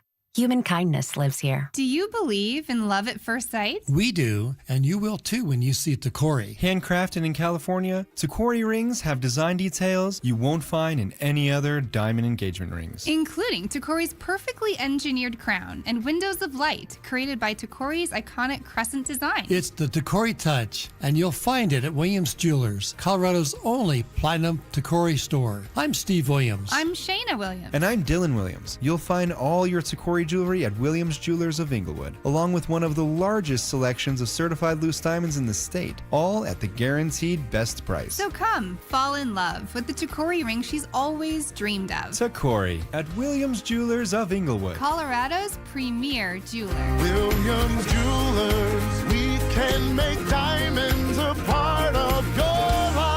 Williams Jewelers of Inglewood, where Colorado shines. On the corner of Bellevue and Broadway, the official jeweler of the Colorado Avalanche. The right financial strategies can make a huge difference, especially if you're nearing retirement. Adam Mueller talks retirement strategies with Mile High Money. Saturday mornings at 8 on Denver Sports 104.3 The Fan. Want to partake in our contests? Check out the rules at DenverSports.com.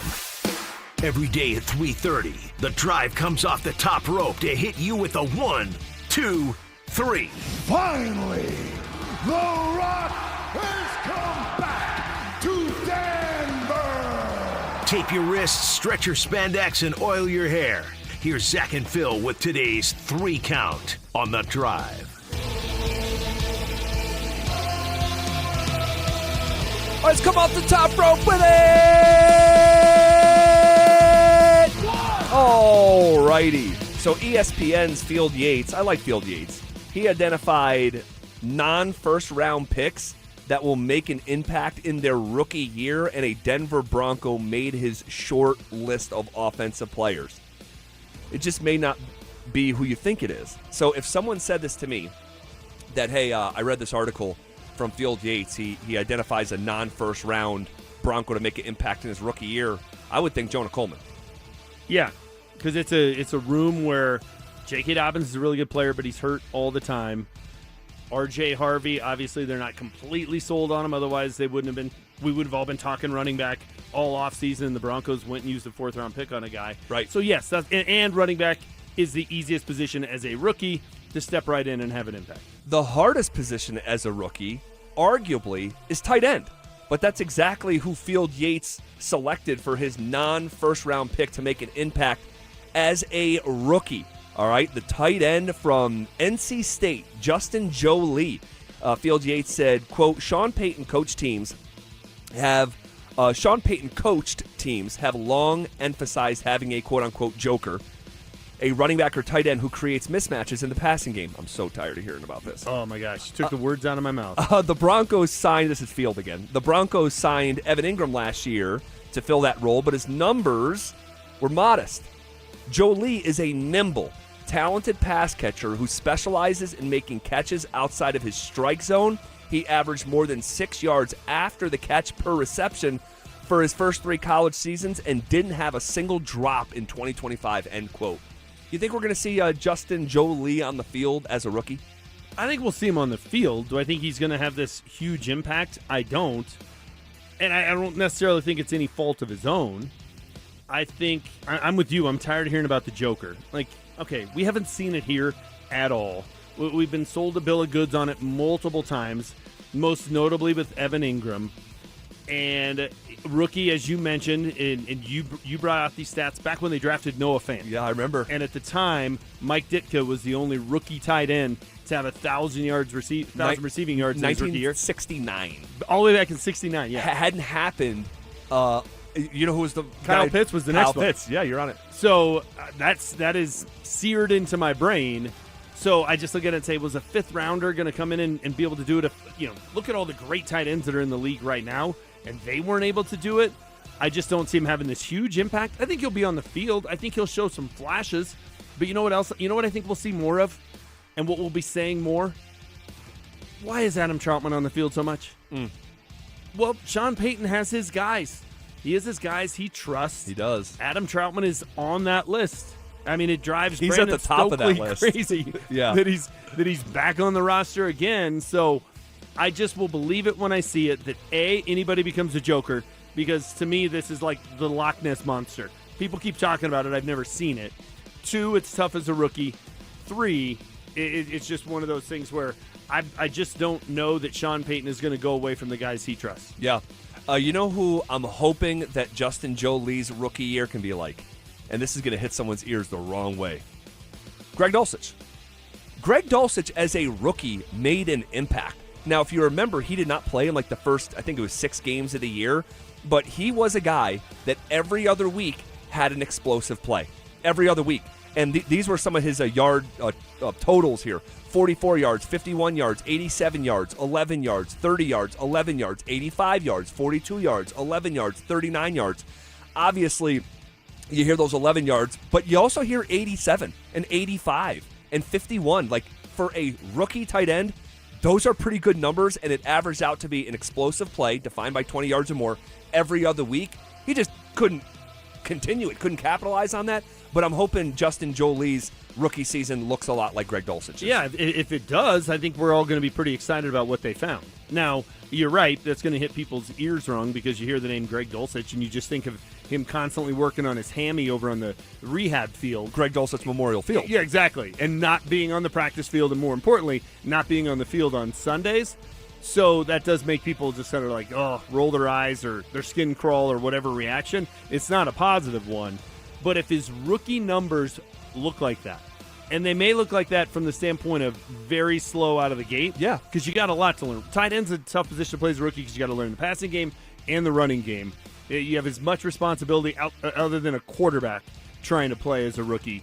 So I think if it starts slow but it finishes that way, we should all be pretty excited. And I guess if it finishes that way, I think this prediction by Field Yates, I would say, okay, you're probably right.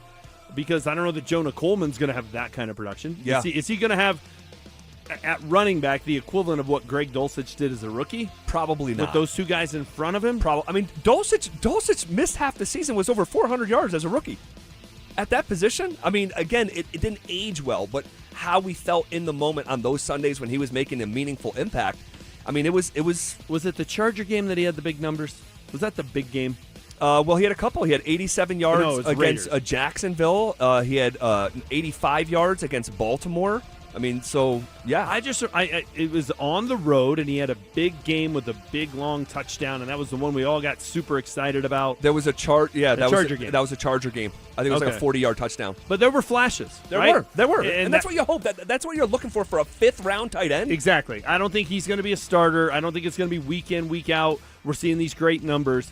But if we have some flashes and we're in here a year from now and we can rattle off 5 or 6 moments of, remember what he did in that Week 8 game at LA or whatever the case may be, and we can list off a few, I think we'll feel pretty good that, hey, maybe they do have their pass-catching tight end of the future. I'm refusing to call it a joker. I'm done with that term. Yeah, I'm tapped out on that as well. Next in 3 count. 1, 2. All right, we went a little long on that, but we got to shine a light on one Avs Chris McFarland, named as a Jim Gregory GM of the Year finalist. This is something that I was advocating last year. I think that he is being acknowledged for the moves that he did make last year. He just caught the dividends on them this season. I think Chris McFarland has been a genius-level executive constructing this roster, making hard decisions that upset an entire fan base and had people like your own Will Peterson saying, fire Chris McFarland. And then here he is 1 year after the biggest trade in franchise history, arguably, up for the GM of the Year award. Yeah, no, I think it very deservedly so that he's on this list. When you build the best team in hockey, when you build the President's Trophy winner, you should be a finalist. Totally. Like, that almost feels like it should be just a given. And, he added Nazem Kadri this year. That was sort of some how did he pull that off type of maneuvering at the deadline to get him back on the roster. So the Nicholas Waugh acquisition. Yeah, it's just been one good move after another. I wasn't saying fire Chris McFarland quite like Will. But it wasn't just Will. But you and I had some spirited debates because I was a don't trade Mikko guy. Yes. And you look and you go back to last year in the playoffs and what Mikko did to him. Yep. There was a lot of criticism, but it is at this point it's aging pretty well. Yeah. If you can win a cup without Mikko, because you did win one with him. Correct. If you can win one without him, and especially if it's some of the guys he picked up in that trade. Yeah. And that's the final feather in the cap. Gosh, man, good for Chris McFarland, good for the Colorado Avalanche, and good for this fan base, Avs faithful. It is in good hands with Chris McFarland. All right, we're going to kick out of the last slap of the mat on the 3 count. I have a curiosity question as it relates to the 2 Paytons at the top of the Denver Broncos, and I'll bounce that question off James next. The Avalanche, the Wild. Round 2. This is where the real battle begins. Score! Every game gets bigger. Every hit gets harder. Every moment matters more. Our guys are in the locker room. Our shows are locked in on every matchup, every adjustment, and every shift in momentum. On your morning commute, on your lunch break, on your drive home. Our shows have you covered from puck drop to final buzzer. And everything in between. Denver Sports 104.3 The Fan. Denver's playoff headquarters. Injury Insights, powered by Ramos Law. Taking a look at the latest sports injuries in Colorado and beyond. Here's Dr. Joseph Ramos with Zach By. All right, Dr. Ramos, we saw in the first round of the NBA playoffs yet another devastating Achilles injury.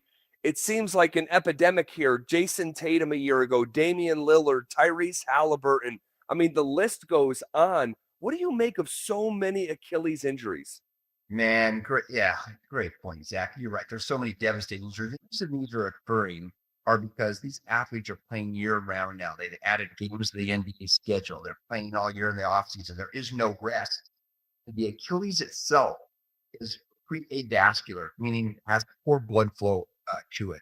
So they get these little micro tears in there. And then with all this repetitive play that all these guys are doing at this level, then you get the tear. Now, these used to be a death sentence in sports, but we see guys come back now more than ever from these. Yeah, the players are coming back, and the reason it seems like somewhat of a death sentence used to be is the Achilles bears about 10 times the body weight. You can imagine the force go through that Achilles. It's the strongest tendon in the body. It's absolutely key to explosive movements and planting.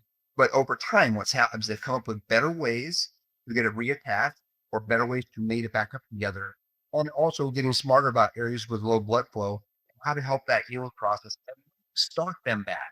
And again, that's why you see that 8 to 12 month period for this. But it's no longer a death blow, but it's probably as big a sports injury setback as you can have now. Ramos Law. What makes us different makes us better. A family office is a team built to handle the 3 biggest financial responsibilities a family faces: wealth management, tax strategy, and estate planning. Most firms only manage your investments and refer the rest out, hoping everyone stays aligned. At Trajan, we built something different.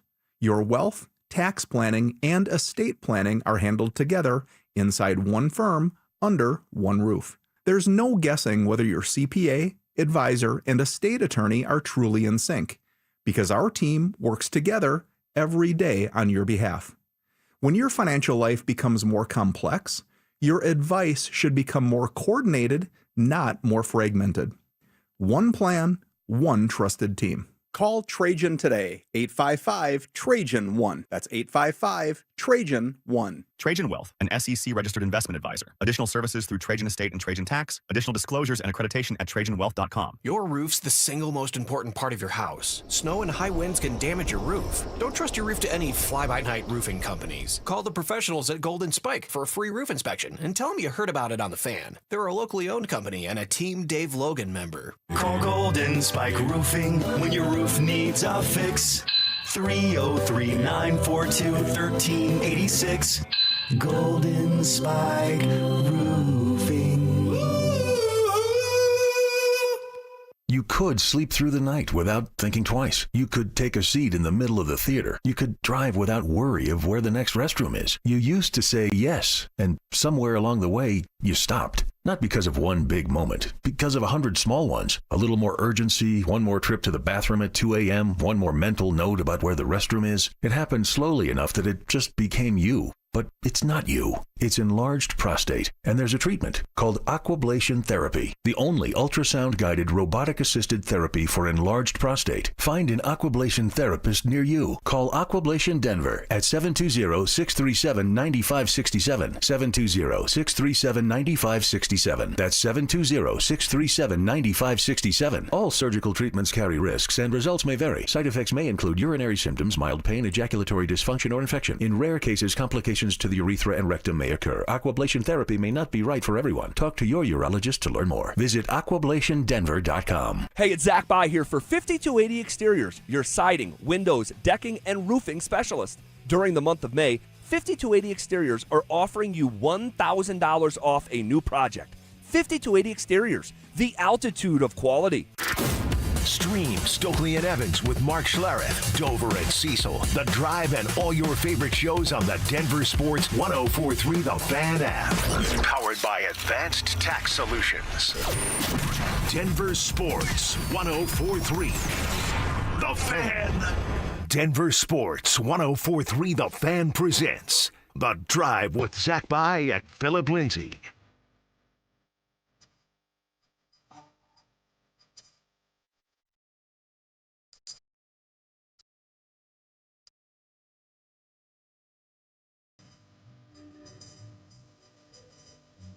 All right, rolling right along, I have a question about the Paytons at the top of the Denver Broncos. I'll ask you that question here in just a second. But, guys, spring is back, and that means it's time for our annual brouhaha. You can join us Friday, May 22nd from 2 to 6 p.m. for our first stop at Schoolyard Beer Garden in Denver's Golden Triangle. Guys, we're only doing 3 of these this year. That's it. So make it a priority. If you ever wanted to come out, meet Phil, maybe have him sign a jersey or a card, take a picture, we would love to see you. And we love our friends returning as well who have supported us through the years. Okay, curiosity question as it relates to the two Paytons. You and I haven't had this conversation, and I don't think we've really had it in dedicated fashion, even when Phil was here. So George Payton signed a 5-year extension on Friday. All right. We kind of knew it was coming. We weren't sure when. This was Sean Payton when he was asked about it. I consider myself very fortunate to have been with one general manager in New Orleans who I would call a very close friend and a great working partner, and then to find another person like George. And I know that we both feel the same way. We love the grind together. They do love the grind together. This has worked so much better than we thought going into this experience. Without a doubt. Without a doubt. We thought Sean Payton was going to come in, be type A personality guy, run the show, and eventually push George out the door. And want his guy. Exactly. Like, he's got his guys all around him. Players, coaches, they're Sean Payton guys. And it made sense at the time, though, because... Oh, yeah. I mean, I wrote the story at DenverSports.com when the news of the contract extension came up, and some people were giving me criticism of it because I'm like, it's been a mixed bag. It has been. Like, the drafts have been really good. The last 3 years since Sean's been here has been really good. He also, though, is the guy who... one of the worst head coach hirings in NFL history in Nathaniel Hackett, one of the worst trades in history with Russ, and one of the worst contracts in history with Russ. I think it's the worst. You can't just act like the first 3 years didn't happen, but I will say even across all 6 years, you start looking at Quinn Miners and Nick Benito and some of the players they've selected. Luke Wattenberg, your starting center in the 5th. Yeah, Jonathan Cooper in the 7th. A bunch of guys that, it's not that it's easy to hit on first-round picks, but you kind of expect it. The fact that they did hit on a quarterback at number 12 is maybe atop his resume. It's a mixed bag. Doesn't mean that I'm not giving him credit for the good things. There's been a lot of good things, but the fact that he's gotten along with Sean Payton, that may be the most shocking part of all of it. There's no question about it. And I think that initially George was really subservient to Sean, and I think as this thing has evolved, George Payton standing within the organization, he's like recouped some of his value, if you will. And my question is, this is a big boy extension. This is a 5-year extension. Is George Payton, a guy that we thought was going to be out the door, is he going to be with the Denver Broncos longer than Sean Payton? Yes. I don't think Sean Payton's going to be here for the next 5 years. I mean, he's 3 years into a 5-year deal. We haven't heard a whisper about a contract extension. Well, there shouldn't be whispers about contract extensions with multiple years left on the said contract. They learned their lesson over there. Yeah, but, there's no need to. The fact that they were giving Russ a contract when he'd never played it down in a Broncos uniform was the lesson they needed to learn. That's I what get I'm it. saying. There was 2 years left, but it also was, get him in your building. They've had Sean Payton in their building for 3 years. Yeah. They know the many good things about Sean. They know the handful of bad things about Sean. Right. So they didn't know anything about Russell Wilson other than they watched him on TV. Right. So, I think this one they have a lot more information to make that decision.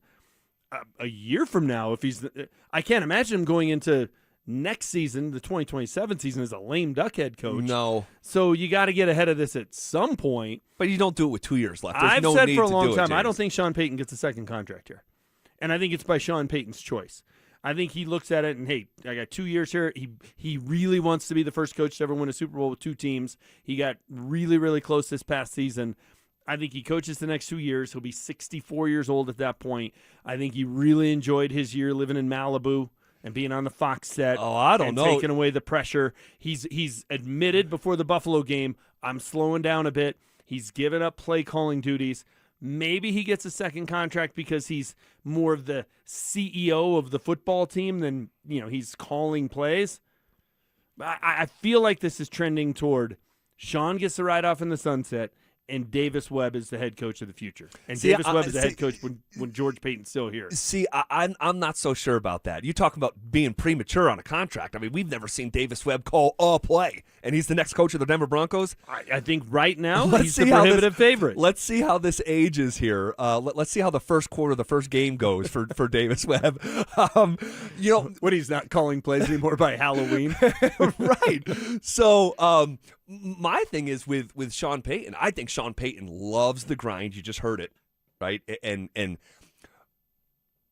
by the accounts that I have heard, George Payton he's obsessed. He's there constantly. Like, there's not a lot of other stuff that, like, George Payton is out, like, doing. Like, he's just in the facility. And he is just like a grinder's grinder. Like, no stone unturned on anything. He likes guys who are always in the building. Like, that's just how he is. And I think him and Sean sync up on that. But I would say for Sean specifically, it's like, what is your relationship like with Greg Penner? That would be the question that I have. Like, does Greg Penner like the setup? Does he like the human experience with Sean? The results are undeniable.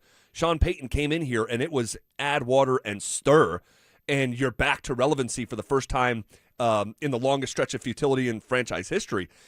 So I just don't know the inner workings of the, that's the coach and the AD, right? It's like, where is that relationship?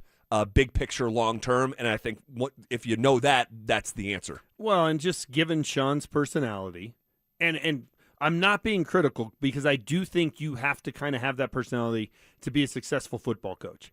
Probably a successful coach in most sports where you're kind of type A, my way or the highway. Like, the nice guy Nathaniel Hackett approach typically doesn't work. Agreed. It just doesn't.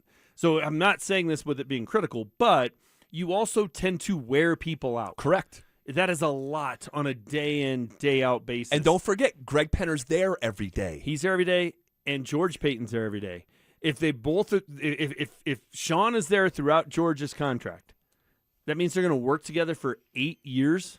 That's a long marriage between the Paytons here when one of them is a little bit tough to get along with. And I don't think that's an unfair thing to say. No. Now, he and Mickey Loomis got along for a long time, and Mickey Loomis was fine kind of being the guy that, a lot like George Payton, Yeah, a lot kind like of in George the background Payton. guy. Yeah. Maybe not getting as much credit as he deserves for some of the things they did down there. It was always Sean found this guy and Sean found that guy, and they got Alvin Kamara in the third round. Like, it was always Sean got all the credit. Correct. Mickey Loomis didn't get any credit. Yeah. And it's not like Sean was saying, it's Mickey. Right. So, but I do think here's the one thing that totally true. The one thing that might help is George stayed in Minnesota for a long time. I think he was there 18 years. Yeah. Okay. So I was pushing 2 decades. Yeah. He was very comfortable being like the number 2 guy. Yep. Then he came here, got his chance to be number 1. It didn't work out very well. No, it didn't. And now that he's been number 2 again, it's working out really well. I think George Payton is a very intelligent guy. I think he's smart enough to see, you know what?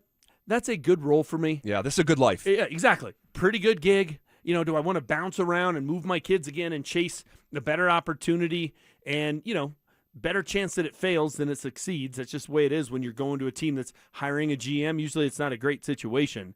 So he may be smart enough to just realize, you know what, Sean's got his, you know, he's a little bit of sandpaper, but it could be worse. Yeah. That's the devil I know. So I just don't think Sean's sticking around for 5 years. I don't. I think he's going to get a Super Bowl right off into the sunset, and Davis Webb's your next head coach. Okay, maybe so. We'll see how that all ages. Hey, order has been restored. The Avs tamed the Wild last night. What was our single biggest takeaway? We'll get to it next.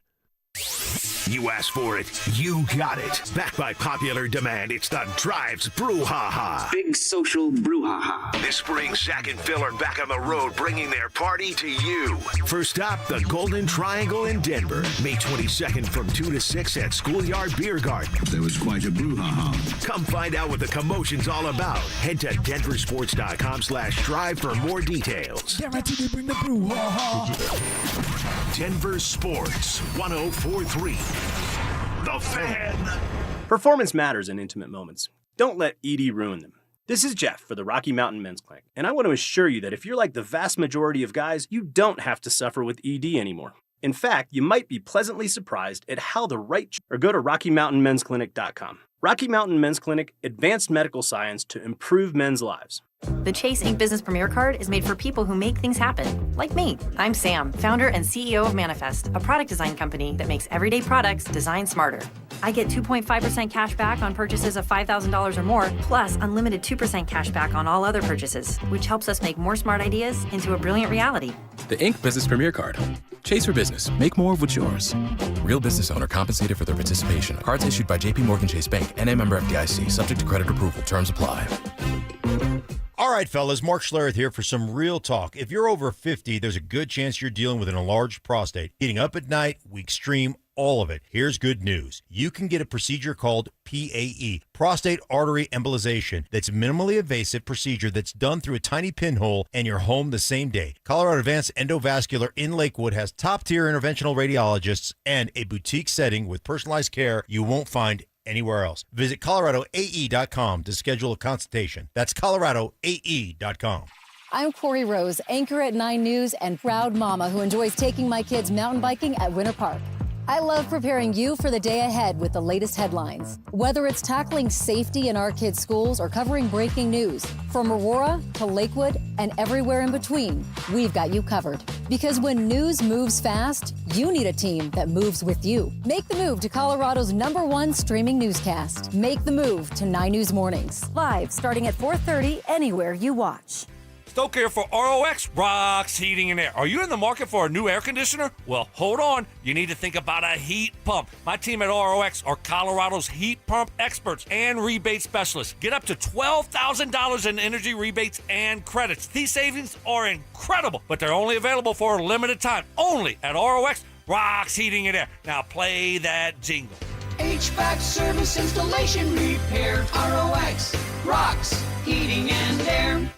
Attention! Groove Toyota has over 200 clearance-priced pre-owned vehicles starting at $29.95. Yes, under $3,000. One location, 1 week only, while supplies last. 50 vehicles priced under $15,000. Go to GrooveToyota.com. Don't wait. The Colorado clearance ends Saturday night. See all clearance-priced vehicles under $15,000 at GrooveToyota.com. Do not miss this sale while supplies last. Exempt vehicle. Pre-owned 2016 Chevrolet Traverse LS stock number GT1988428. Sale price $29.95. Price plus tax, title, license, and dealer fees. Hey, what's up? It's Zach here. And if you're looking for your new go-to spot in Centennial, the Basketball Social House is it. Award-winning food and drinks, an incredible weekend brunch, and a brand new sports bar entertainment space where you can catch every Colorado game. Even if you're not playing, it's a great hang. But if you are, their private basketball suites are unreal. Full court, lounge, music, TVs, the whole setup. And because you're hearing this from me, get half off your first private basketball suite rental. Just use code HALFOFFHOOPS. Trust me, you're going to love this place. Come into the Denver Zoo and see how tall giraffes really are, or if the elephants spray rainbows with their trunks. Springtime at DZCA, where imaginations run wild. Plan your visit today at denverzoo.org. KKFN and KKFN HD1 Longmont, Denver.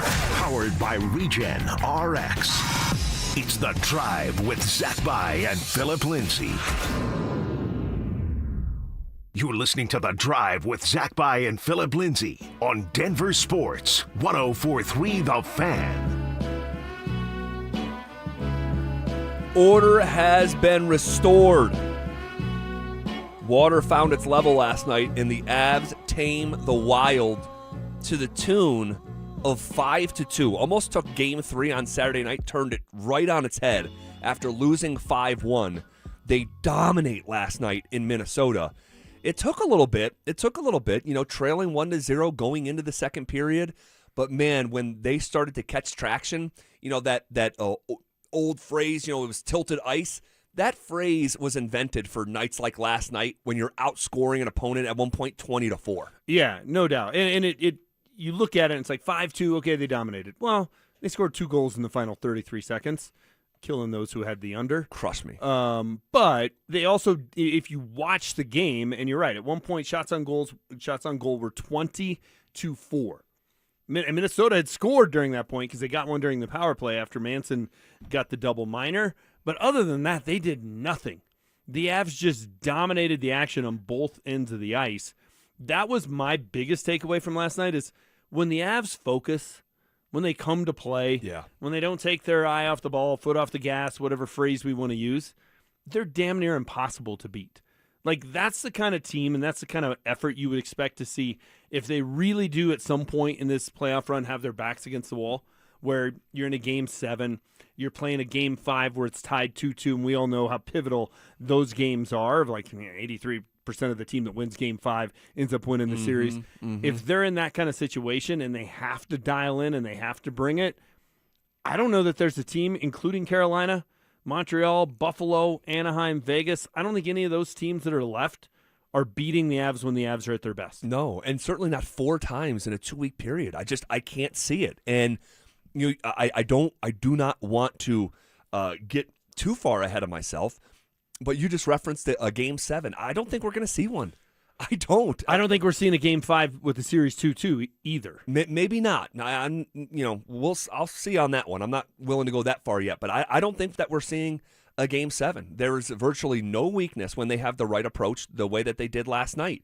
And, I think that I'm going to ask you here what your biggest takeaway was from last night, if you were going to reduce it down to its simplest form. For me, I'm hearing Denny Green in my head that they are who we thought they were. This is who we thought the Avalanche were. This is why for the last 6 months, over and over again, saying into the microphone, I think this is a Stanley Cup champion. I think we're going to have a parade. This is yesterday, even amidst the concern and some of the nerves, saying they're going to win the game, they're going to win the series, they're going to win the cup. I must have said that 3 or 4 times yesterday. And then they go validate it. And I think that we talk so much about the offense, and rightfully so. This is the best offense in the league, but it's also the best defense in the league. And that, like, my origin thought for why I was betting the under, I think I was saying it to these guys on the way out.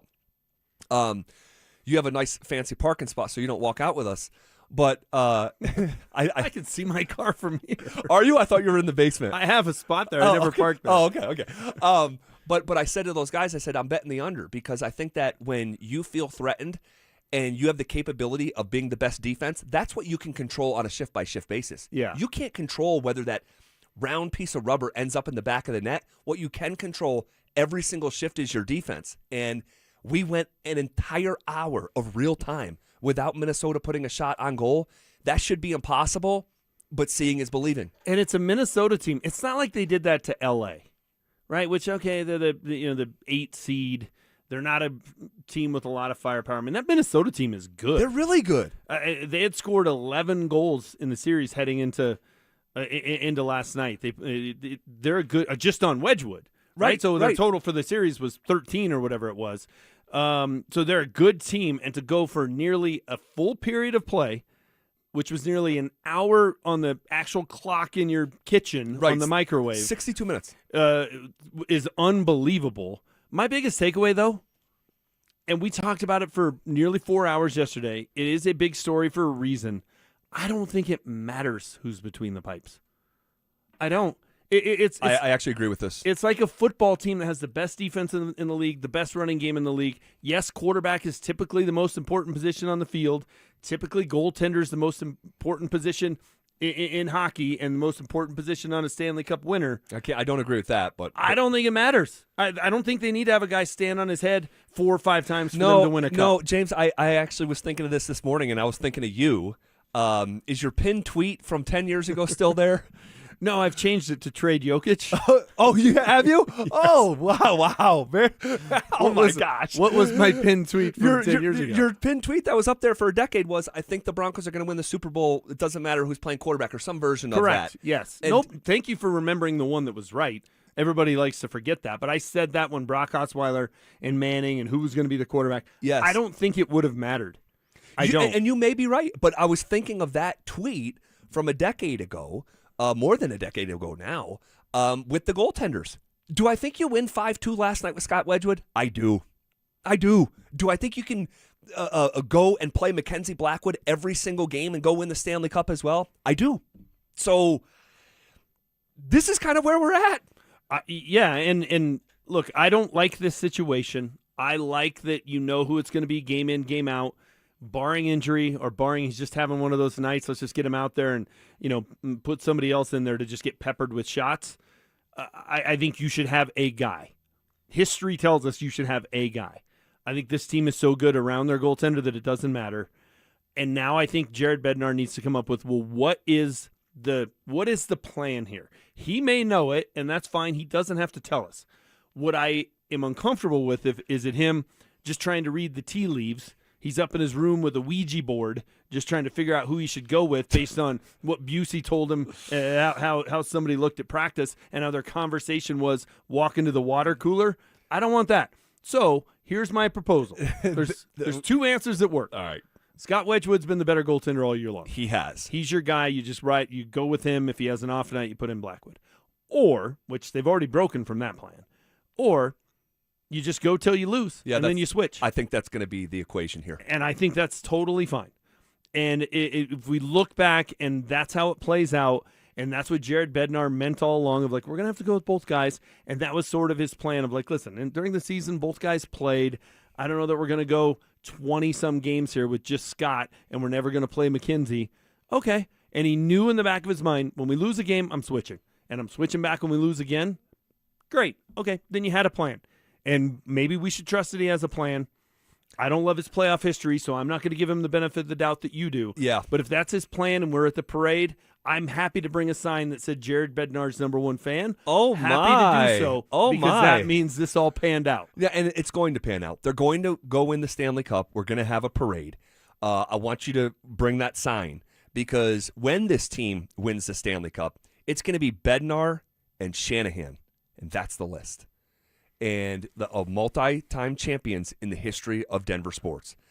And at that point, I mean, I know you're saying you're going to say uncle, because we've seen Bednar through a different lens here for years. You're just, I think, a little too critical. Maybe I'm too soft on him, but I have a undying belief, in this club. I think it's been masterfully constructed by Chris McFarland, who was announced today as a finalist for the Jim Gregory General Manager of the Year award. I think he should win it, and I am just beaming with confidence. And I'm what I'm doing, and I'm going to be honest with you. I'm having to restrain myself from putting more money on them to go win the Stanley Cup. I had them at 9-1 at the start of the year, and I'm like, that's enough. Like, doesn't need to be more, but I'm just like, no one's beating this team 4 times. Instead of wanting to hedge, you're wanting to double down. Yes. That's an unusual position to be in. I get where you're at.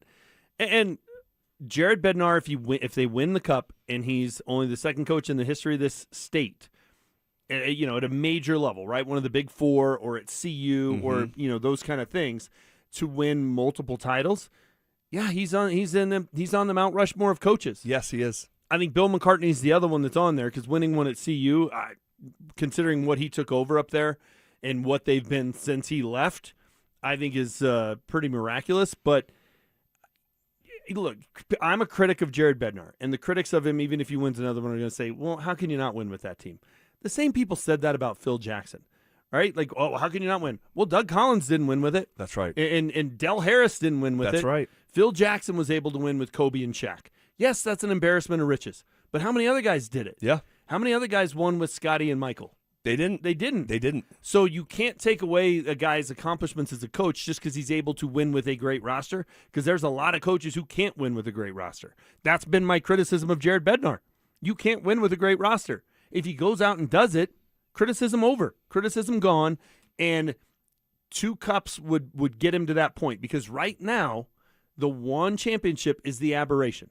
It's not like they've lost in the Western Conference Finals 4 times and the Stanley Cup Final 3 times and they only have 1 cup. You're right on this. That's the problem. I give no pushback when it comes to that. But if he goes and wins another one, I will put him on the Mount Rushmore, and I think he deserves to be there. All right, someone on the YouTube chat presented by Champ Honda, get that sign ready now. All right. Shifting gears here. The Broncos' schedule doesn't come out until Thursday, but leaks are happening. We'll pass along what you need to know coming up next. The Colorado Avalanche! Question the decision all you want, but the results speak for themselves. The Avalanche rolled the dice by starting Mackenzie Blackwood in net, and he delivered in a massive Game 4 win over the Wild. Colorado now has a commanding 3-1 lead as the pressure shifts squarely onto Minnesota. Was it risky? Absolutely. But with Blackwood standing tall and the Avs 1 win away from advancing, nobody in Denver is complaining now. Denver Sports 104.3 The Fan. Denver's playoff headquarters. Get in the zone, AutoZone. Welcome to Markdowns for Miles at AutoZone. Got any markdowns on oil? We've got many markdowns on oil. How about on that new STP Any Mileage? You'll save $5 when you buy 5 quarts of STP Any Mileage with an oil filter and get up to 5,000 miles of protection. Heck of a markdown for quite a lot of miles. At AutoZone. Get in the zone, AutoZone. Restrictions apply.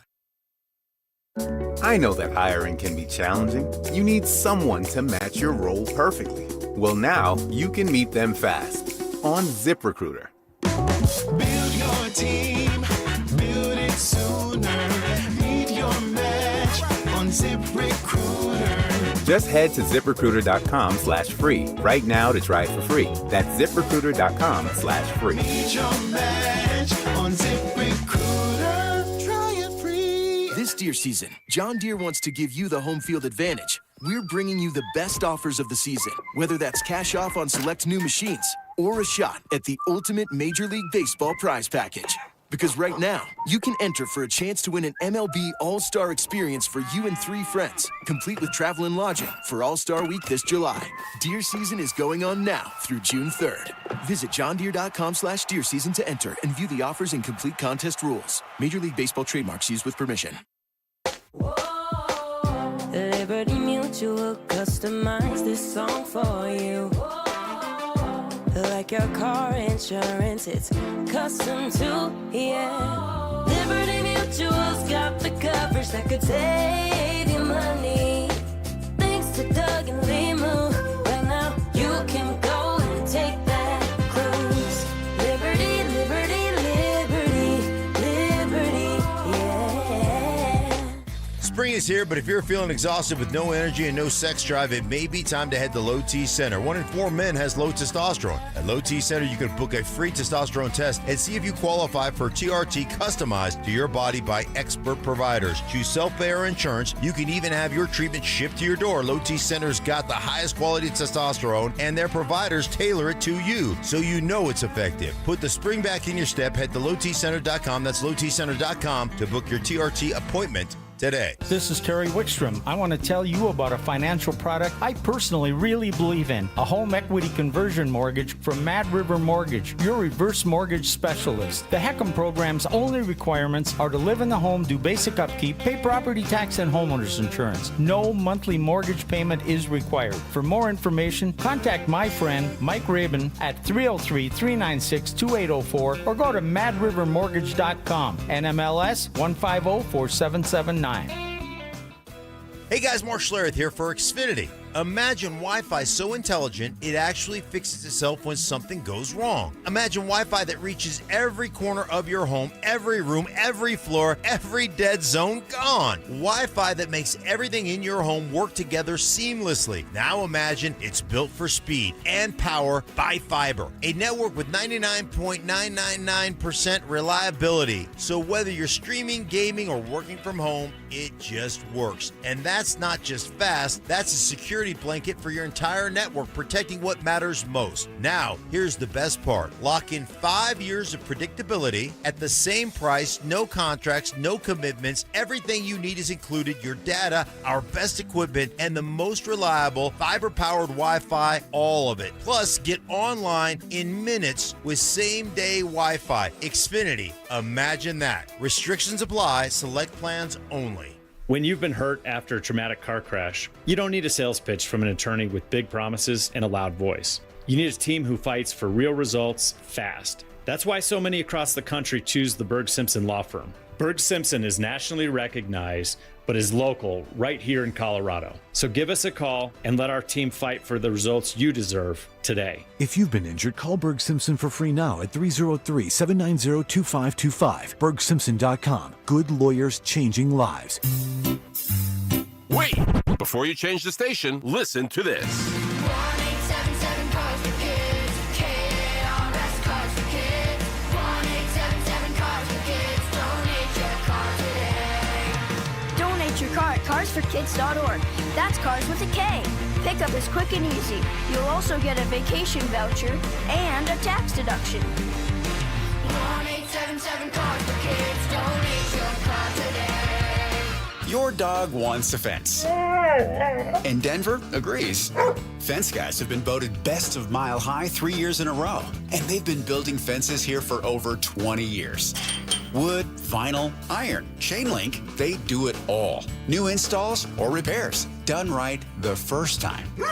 Plus, financing options make it easy to get started. Visit DenverFenceGuys.com for your free estimate. Fence Guys, they don't just build fences, they stand behind them. The playoffs are full of surprises, buzzer beaters, comeback runs, and moments nobody saw coming. But when it comes to your facility's electrical systems, you don't want surprises. For over 40 years, Piper Electric has powered complex commercial and industrial projects, from large-scale distribution to fire alarms and preventative maintenance. Their licensed electricians help reduce downtime, control costs, and keep operations running smoothly. Got a project coming up? Don't take a bad shot. Include Piper Electric in your bid process. Visit piperelectric.com. This segment on 104.3 The Fan's brought to you by Williams Jewelers, the official jeweler of the Colorado Avalanche. One real Broncos talk. Cecil Lammy and Andrew Mason bring the heat on Orange and Blue Today. The most passionate intelligence and in-depth Broncos coverage in the game. Weekdays at 5 p.m. on the Denver Sports 104.3 The Fan YouTube channel.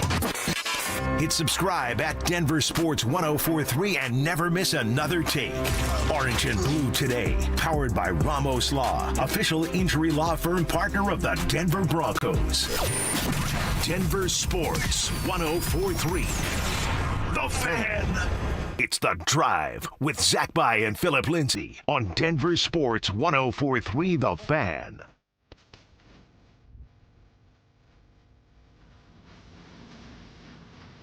All right, rolling downhill here on a Tuesday. Appreciate you guys rocking with us.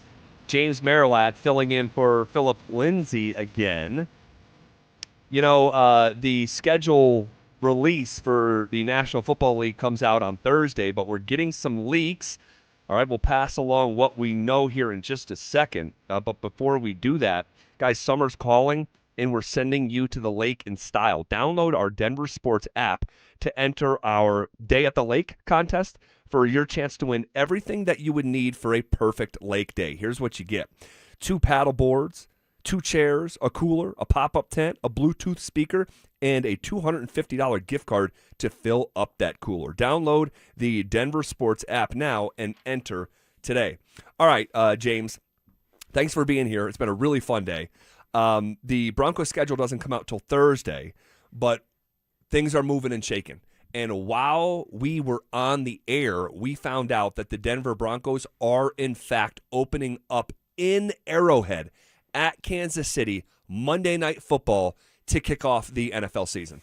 Yeah, and the fact that last year they opened at home against the Tennessee Titans, the team that had the number 1 pick in the draft months before that, so they were the reigning worst team in the league. Correct. In the 2 o'clock window on a Sunday, and now they're opening in primetime against Patrick Mahomes and company. That's a statement about, okay, the Broncos have moved up in the eyes of the league brass. I think that's fair to say, as they should have. Definitely fair. I think the fact that they get to go to Kansas City in September when the weather's going to be nice, you're not having to go out there in December. You have to go out there in a short week and play on Thanksgiving. Some of the things they've had to do before, I think that's to their benefit. I think the fact that you're getting Patrick Mahomes in his first regular game back after tearing his ACL, I think that's to their benefit. It sets up to where they can go steal a game and get a lead. You'll only be up a game on the Chiefs, but you also have beaten them on their home field. Sure. It feels like more than a 1-game lead 1 week into the season. Sure. There are some things to like about it. I do think it's a little insulting, though. Insulting? Yes, I think the number 1 seed, they went 14-3. They'd have been in the Super Bowl if Bo Nix doesn't get hurt.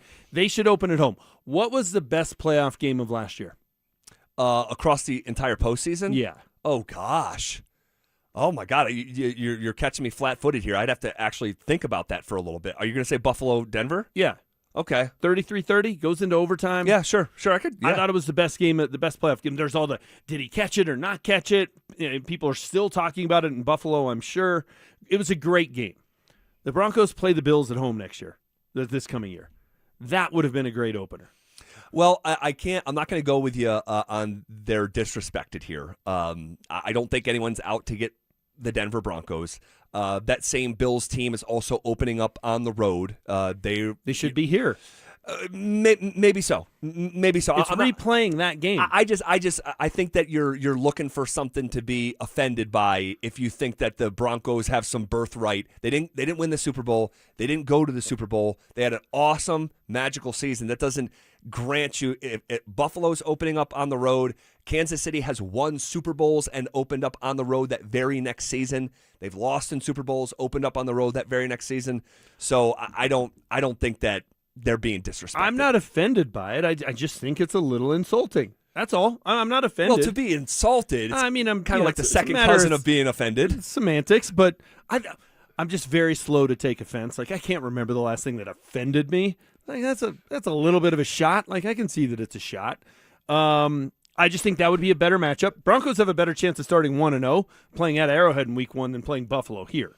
Well, I'll say this. I'll give you pushback on you saying that you can go in there and steal a game. I mean, I hope I'm not biting off more than I can chew here, but I think the Denver Broncos, as a franchise, have once again pulled ahead of Kansas City. They had an incredible run. It was a dynasty. But I think a lot of that magic, man, I can't feel it. I cannot feel it. And I actually love, and I know you co-sign this as well, I love that they're going to Arrowhead in Week 1, and it's going to be Mahomes' first game coming off the biggest injury of his football career. Like, what an opportunity to check that Arrowhead box, not go there in December or January, have them come back to Denver later in the season when he's more, return to form, if you will. So I like, from a strategy standpoint, I like that it's at Arrowhead Week 1. Me too. I think it's great. I think the Chiefs are still going to be figuring it out, not only with Mahomes, but they added Kenneth Walker. How's he going to look there? Like, they'll be a better team in November than they are Week 1. So getting him in week one, I think, is a little bit of a break. But Buffalo here would have been a better game. You would never get this because they're the reigning Super Bowl champs. Are going to play at home. But what should have been the Super Bowl, Broncos-Seahawks, would have been a better game. That game would have to be in Denver, so that wasn't going to happen. Or a rematch of what the AFC title game should have been, because the Broncos will play at New England, playing the Patriots, Bo Nix, Drake May, two third-year quarterbacks. Like, that feels like a real marquee matchup, too. This feels like, we want to put the Chiefs on primetime. Who's a good opponent? Let's throw Denver out there. I think there's a little bit that's kind of insulting about this because the Broncos against the Seahawks, Broncos against the Bills, Broncos against the Patriots makes more sense in terms of what we saw last year and what we think we're going to see this year. Well, I'll say this, man, we've come a long way. If we're complaining about Monday Night Football against the Chiefs, right? I don't disagree. But this isn't, remember when they used to play, they played the Raiders on Monday Night Football a couple of times. I remember. Because it was the second Monday night game and you got to do something that's West Coast and it starts late. That's not this. Like, this is true Monday Night Football. It is. And it should be one of the marquee matchups. I just think Broncos hosting the Bills is a better Sunday night opener than the Giants and the Cowboys. A game nobody is clamoring to see. All right, how much of a steal would week one actually be? There's already a spread on the game. We'll tell you who's the favorite. And I have some follow-up questions about that schedule that I'll bounce off James next. Broncos country, the wait is over. This Thursday, join us for a special edition of Denver Sports Tonight with John Davis and Chad Andrus as we break down the full Broncos schedule release live.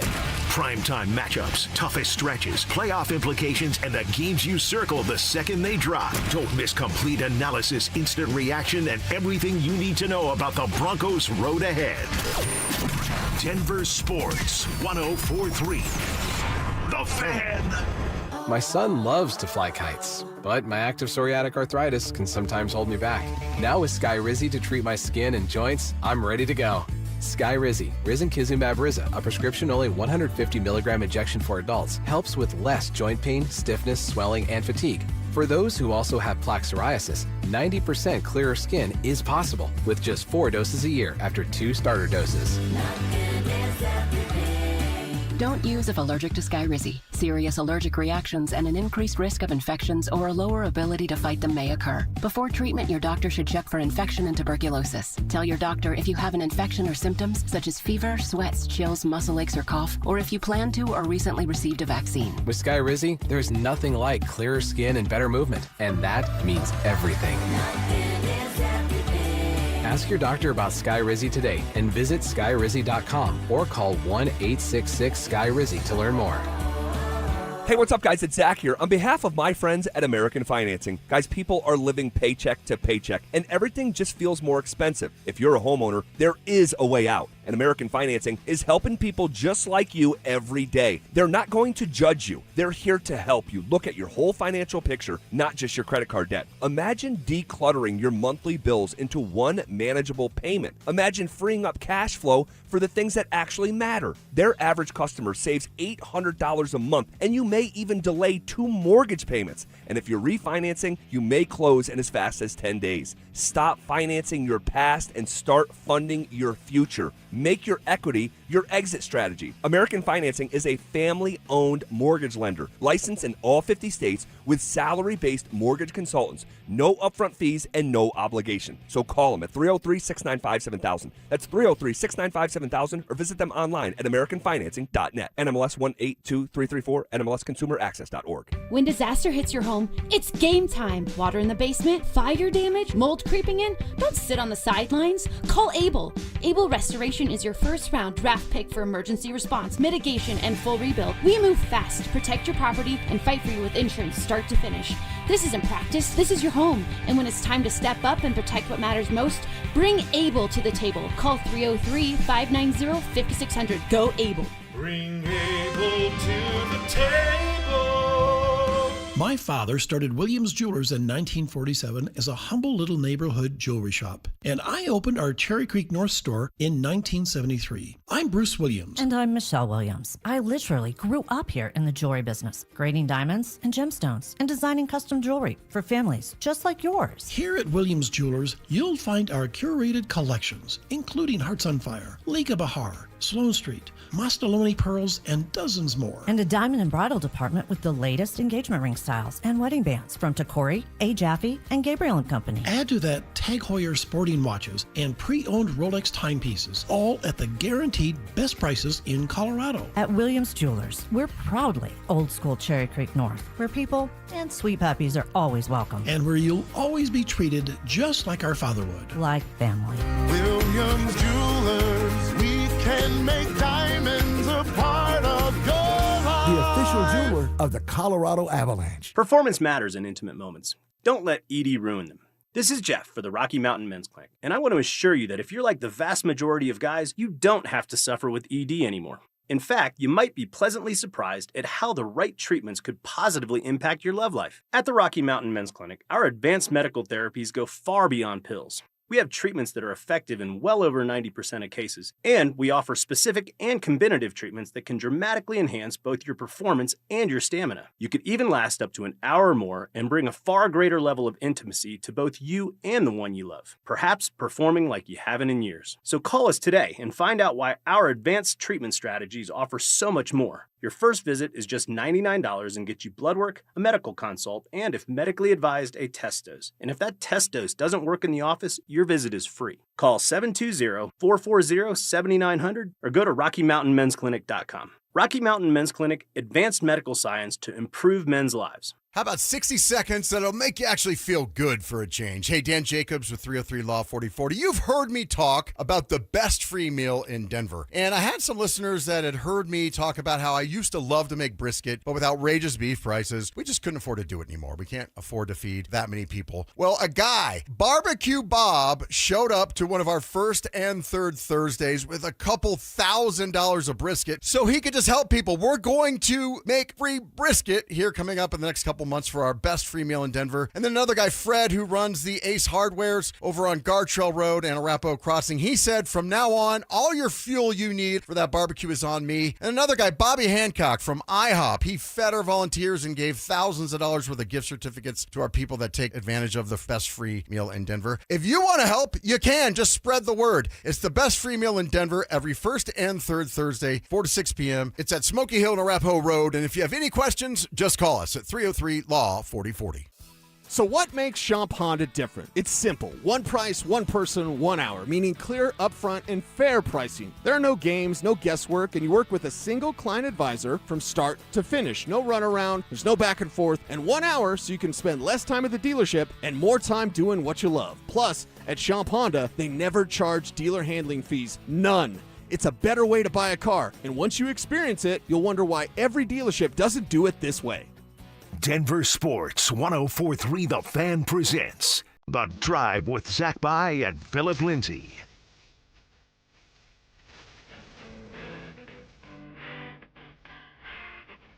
All right, so the Denver Broncos schedule officially comes out in wholesale fashion on Thursday. We already know week 1, Monday Night Football in Kansas City. All right, by the time we come in here tomorrow, we're going to have more games. This is just kind of how this works.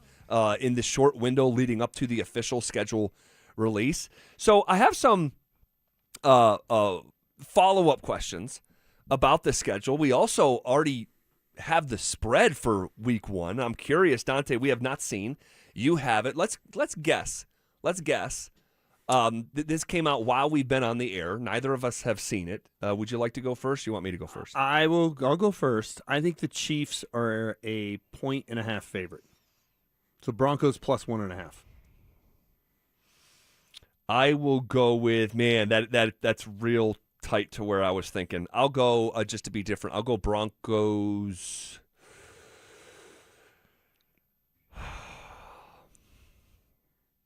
I'll say it's a pick 'em. No, I'll say the Broncos are what would you say, 1.5? Yeah. I'll go 1 point. Okay. A 1 point underdog. DG, what is it? The Broncos are 2.5-point underdogs. 2.5-point underdog. All right, so you know the old adage is you get 3 points for being at home. So that's them saying, that's Vegas saying we think these are two pretty evenly matched teams. Definitely. And maybe a little bit of a slight lean to the Broncos here, right? Of like, it's not 3, it's 2.5. Yeah, and you'll hear pros say that it's no longer 3, it's closer to 1.5, 2. And for whatever reason, post-COVID, and I can't make heads and tails of this, post-COVID, home field advantage has never meant less in NFL history. I have no idea why. Don't ask me. Teams got used to going on the road and being able to win. I don't know. I mean, the numbers bear it out, though. Yeah. We're in new territory in that department. In terms of the primetime games, we talk about this every year. Will the Broncos get maxed out in primetime games? We already know they have 1. The most you can get is 5, not counting international games and not counting playing on Christmas. I think they will get maxed out. They already have 1. And you look at their opponents, right? I talked a little bit about it when I thought these would have been better matchups for opening week for the Broncos. Broncos-Bills, I can't imagine that's not a primetime game. If it's not, they're going to put it on a holiday or something, some sort of a window where it's the only game going on. I think Broncos-Seahawks, which should have been the Super Bowl, is a primetime game. I think Broncos-Patriots, a rematch of the AFC title game. Let's actually see Bo Nix and Drake May on the field going head-to-head. And then you look at some of their other opponents. They're at the Steelers. NFL loves the Steelers, especially if Aaron Rodgers is back there. They're at the Niners. They got the Shanahan factor. That would be a great matchup. And then they also host the Rams. That's a lot of really good games. You only got to come up with 4 more. I don't think you're going to get any with the Chargers. I don't think you're going to get any with the Raiders, although they may, they got the number 1 pick. There's a little bit of intrigue there. Maybe a Thursday night game that might be a fit, but I think they get 5. Yeah, I think they max out as well. It wouldn't shock me if they get 5++. We don't. They're not doing an international game this year that we know of, and you could put them on Christmas. The craziest example was the year that Russell Wilson came to the Denver Broncos. And you got the 5 primetime games. You also played on Christmas, and you also had an international game. That was 7 different standalone games in one season that just happened to intersect with the most embarrassing season, arguably, in Broncos history, considering what the expectation was.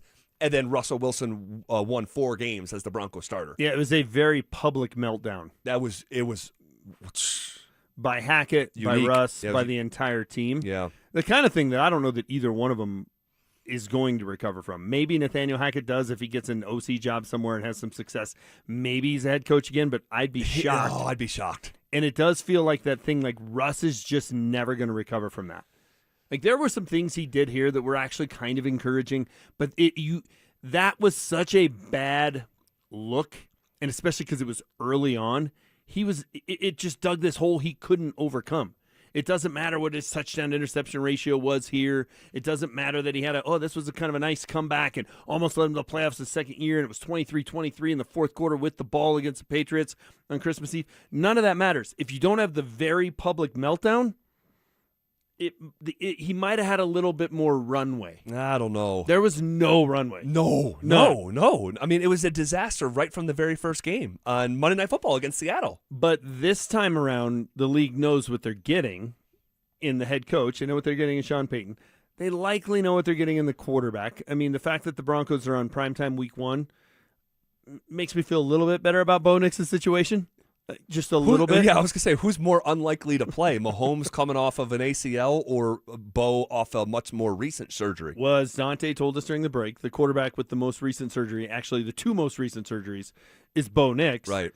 I think both of them are going to be ready for training camp. I think Bo Nix is less likely to be ready for training camp based on how recent his surgery was than Mahomes. But it does tell you that the NFL's not putting that on week 1 if they think there's a good chance Mahomes isn't playing, if they think there's a good chance Bo Nix isn't playing. They just saw Jarrett Stidham in one of the marquee windows. Yeah. They don't want to see that again. So that does make me feel a little bit better about where the quarterback is at. Well, I'll say this in terms of the schedule. You play Miami, but you're playing them at home. Playing Miami in September is usually a disaster. Okay, man. We are about 2 days away about 48 hours away from doing the most frivolous activity in sports talk radio. Going through that schedule and assigning wins and losses, toughest home game. And I love it. Me too. Sign me up. I'm so here for it. We'll have a lot of fun with that here in just about 48 hours. All right, shifting gears. There is something fundamental that I can't move past when it comes to the Denver Nuggets. Also, what do we make of the current goalie dynamics for the Colorado Avs? What was our biggest takeaway from a dominant Game 4 dub? We'll get to all of that as we are on the doorstep of 40 consecutive minutes of commercial-free sports talk coming up next. Summer is calling, and we're sending you to the lake in style. Download the Denver Sports app to enter our Day at the Lake contest for your chance to win everything you need for that perfect lake day. You get 2 paddle boards, 2 chairs, a cooler, pop-up tent, and Bluetooth speaker. Oh, and did we mention you also get a $250 gift card to fill up that cooler?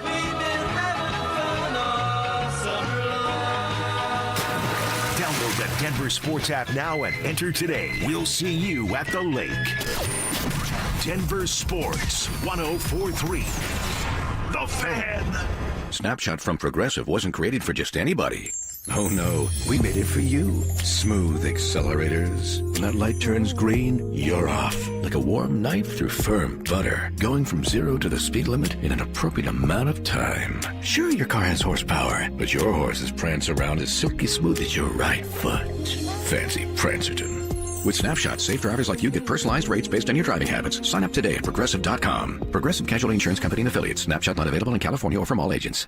Join us at Camping World's Red, White, and New Trade event, our biggest trade event of the year, May 14th through the 16th. Trade in your RV and get the highest value guaranteed. Then upgrade for less with new RVs starting as low as $94 a month. Plus, take 25% off select maintenance services. Save up to 40% on camp-ready must-haves. And enter to win a new RV. Don't miss the Red, White, and New Trade event at your local Camping World, May 14th through the 16th. We'll see you there. This is the story of the one. As a maintenance tech at a university, he knows ordering from multiple suppliers takes time away from keeping their arena up and running. That's why he counts on Grainger to get everything he needs, from lighting and HVAC parts to plumbing supplies, all in one place. And with fast, dependable delivery, he's stocked and ready for the next tip-off. Call 1-800-GRAINGER, click Grainger.com, or just stop by. Grainger, for the ones who get it done. Wesley Financial Group is not a law firm. I'm Chuck McDowell, founder of Wesley Financial Group. Did you buy a timeshare because they told you it was a great investment? That's a lie. Most timeshares can be bought online for $1. To find out what your timeshare is worth and to cancel it, call us today and we'll send you our timeshare exit kit free with all your options for cancellation. Call Wesley for your free exit info guide. 800-771-1300. That's 800-771-1300. Hey, what's up? It's Zach here. And if you're looking for your new go-to spot in Centennial, the Basketball Social House is it. Award-winning food and drinks, an incredible weekend brunch, and a brand new sports bar entertainment space where you can catch every Colorado game. Even if you're not playing, it's a great hang. But if you are, their private basketball suites are unreal. Full court, lounge, music, TVs, the whole setup. And because you're hearing this from me, get half off your first private basketball suite rental. Just use code HALFOFFHOOPS. Trust me, you're going to love this place. I'm Drew Carney, anchor with 9 News. I love the Denver sports scene and living just 20 minutes from Red Rocks. I'm here to get you ready for the day ahead with the latest headlines. Covering breaking news that affects you and your family. Getting you the information you need right when you need it. Across the Denver Metro, we've got you covered. Because when news moves fast, you need a team that moves with you. Make the move to Colorado's #1 streaming newscast. 9 News Mornings, weekdays starting at 4:30. Hey guys, it's Mark Schlereth. Nobody likes talking about this, but if you're a guy over 50 dealing with enlarged prostate, you need to know about PAE, prostate artery embolization. It's minimally invasive, done through a tiny pinhole, and you're back home the same day. Colorado Advanced Endovascular in Lakewood makes it easy. Top-tier interventional radiologist, a comfortable boutique atmosphere, and the kind of personalized care that's hard to come by. They serve the whole metro area. Go to coloradoae.com. That's coloradoae.com. Hey, Stoke here for ROX Rocks Heating and Air. Summer is coming in hot. Don't wait. Beat the rush with an early bird cooling system tune-up and inspection for only $49 from Rock's Heating and Air. They'll inspect your system and keep you cool when everyone else is scrambling. Call ROX Rock's Heating and Air today and schedule your tune-up before the end of May. Now play that jingle. HVAC service, installation, repair. ROX Rocks Heating and Air. Your medication for enlarged prostate is working. That's what you tell yourself. You're up 3 times a night instead of 5. The urgency is manageable. The stream's not great, but it's fine. That's the problem. Fine. Enlarged prostate, or BPH, doesn't pause because the medication takes the edge off. The prostate keeps growing. The bladder keeps working harder. And over time, those changes can be harder to reverse. But surgery? Not for you, right? Aquablation is not the surgery you're picturing. It's the only ultrasound-guided, robotic-assisted therapy for enlarged prostate. Don't wait until things become unbearable. Find an Aquablation urologist near you. Call Aquablation Denver at 720-637-9567. 720-637-9567. That's 720-637-9567. All surgical treatments carry risks and results may vary. Side effects may include urinary symptoms, mild pain, ejaculatory dysfunction, or infection. In rare cases, complications to the urethra and rectum may occur. Aquablation therapy may not be right for everyone. Talk to your urologist to learn more. Visit aquablationdenver.com. Woodley's Fine Furniture, specializing in custom upholstery, solid wood, and the most comfortable leather furniture imaginable. You will not find better built furniture than at Woodley's. Visit woodleys.com today. Stream Stokely and Evans with Mark Schlereth, Dover and Cecil, The Drive, and all your favorite shows on the Denver Sports 104.3 The Fan app. Powered by Advanced Tax Solutions. Denver Sports 104.3 The Fan. You're listening to The Drive with Zach By and Phillip Lindsay on Denver Sports 104.3 The Fan.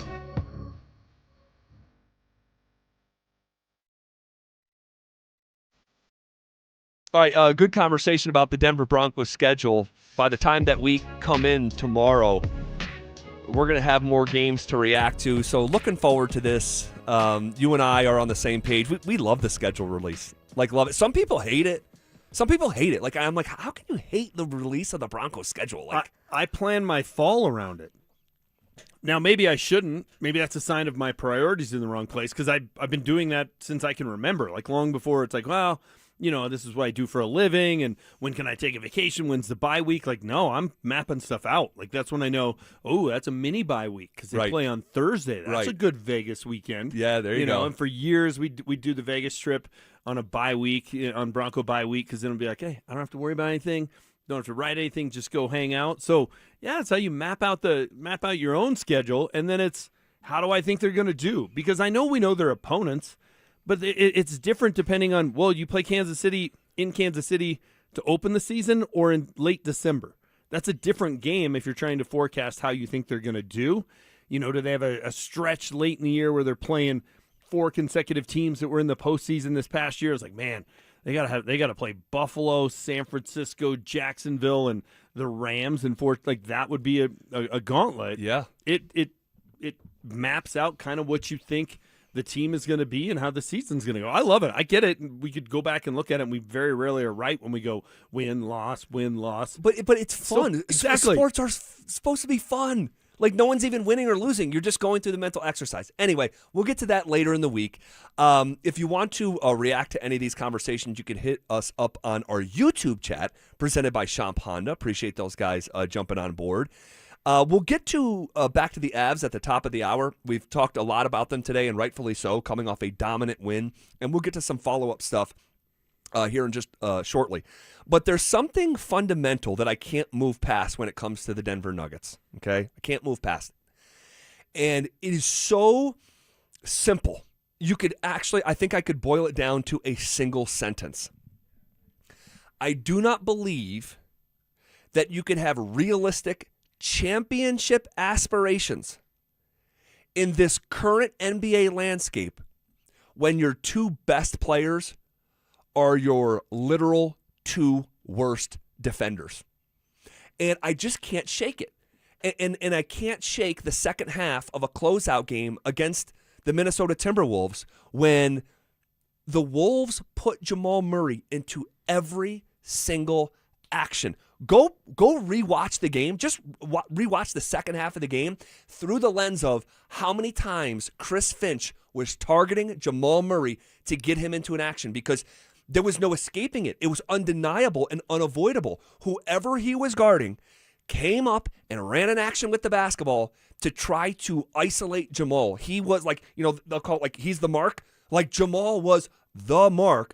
And Jokic defensively, he was never great, but he has really regressed to the point where you have these games in a single self-contained series where the Wolves are going for 64 points in the paint, 64 points in the paint, 68 points in the paint, and it's hard to reconcile the way that defense is winning right now in the NBA playoffs. The best defensive team is the reigning champion and the current favorite to win it again.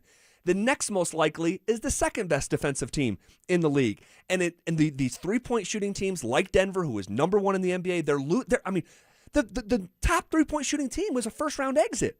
And so putting this all together, I know is a lot longer than a sentence, but that original sentence, that initial sentence, I do not think you can have realistic championship aspirations in this landscape when your two best players are your two worst defenders. I can't push back a lot. I do think there's a couple caveats to it, though.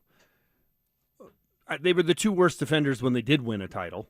So I get that the league has probably changed a little bit even in 3 years. It has. But it's not like they were great defenders in 2023 and now all of a sudden they're not. No, you're right, but they were better than they are right now. They were bad in that series. It was like they got exposed by the Timberwolves. It really was. It was like Chris Finch, knows that team as well as anybody else. We're going right at Jamal every time down. And you know what?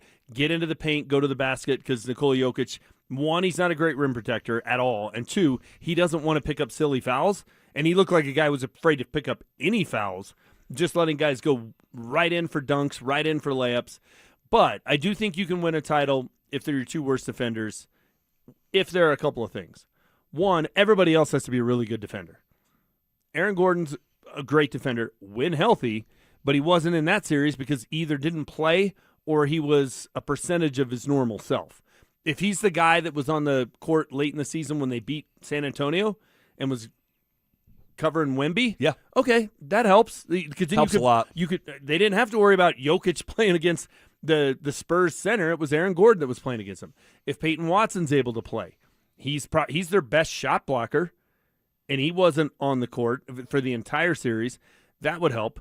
But it's also Christian Brown's a pretty mediocre defender in my mind. That's probably the most disappointing one. Like at the start of his career, we thought he was trending to be like a plus NBA defender. He's not. He has regressed in that department. If he's not a good defender, if Cam Johnson's better than average but not great, like the other guys on the floor have to be great defenders. They have to be great defenders. And they're That's not. right. That's they're right. not. So that's one way to make up for it. The other way to make up for it, and this is tougher in the playoffs than it is in the regular season because they got away with it in the regular season, those two guys who are bad defenders have to be great offensively. Jamal Murray can't be exposed on the defensive end and then go 4 for 17. Right. Nikola Jokic can't be bad on the defensive end and be one of the worst shooters in the playoffs with wide open threes.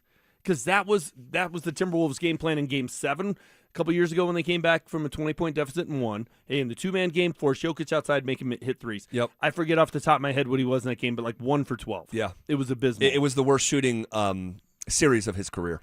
And while statistically he had a pretty good offensive series against Minnesota, he did not shoot the ball well. He did not, and you can't judge Jokic. I mean, it illustrates his level of greatness that he's achieved and unlocked, but you cannot judge Nikola Jokic good and bad games by box scores. You can't do it. You can't. But when he's hitting open threes, it opens everything else up because Rudy, just to use that series as an example, has to come out and defend him. Yep. Right? And then everybody else can, cut back door for dunks, and you're getting the plays we're used to seeing out of the Nuggets. If he's not hitting open threes, they're really an ugly watch. If he is hitting open threes, they're pretty darn tough to beat. So, okay, Murray and Jokic have to be better. And I think they're never going to be great defenders, but they have to be better defensively. But really, it's on the other end that they have to make up for their deficiencies on defense, and they didn't do it. No. They could not punish their opponent. But, like, this is going to be the dynamic. This has been the dynamics. This is going to be the dynamics here moving forward. And I don't know what the solve is. I just don't, because they're out of assets. They don't have a lot of resources. My guess is they are going to try to cut payroll and get below the repeater tax, or rather get below the luxury tax and then avoid the repeater penalty is what I mean. Because if you go into the luxury tax continuously, the penalties get worse and worse. Now they can, like if they can still go all in. I just don't forecast that happening. That infuriates me. It infuriates me. And I've said for a long time, and I've said it in defense of Dick Monfort, I don't expect a team to be in the red year in and year out, right? It's still a business.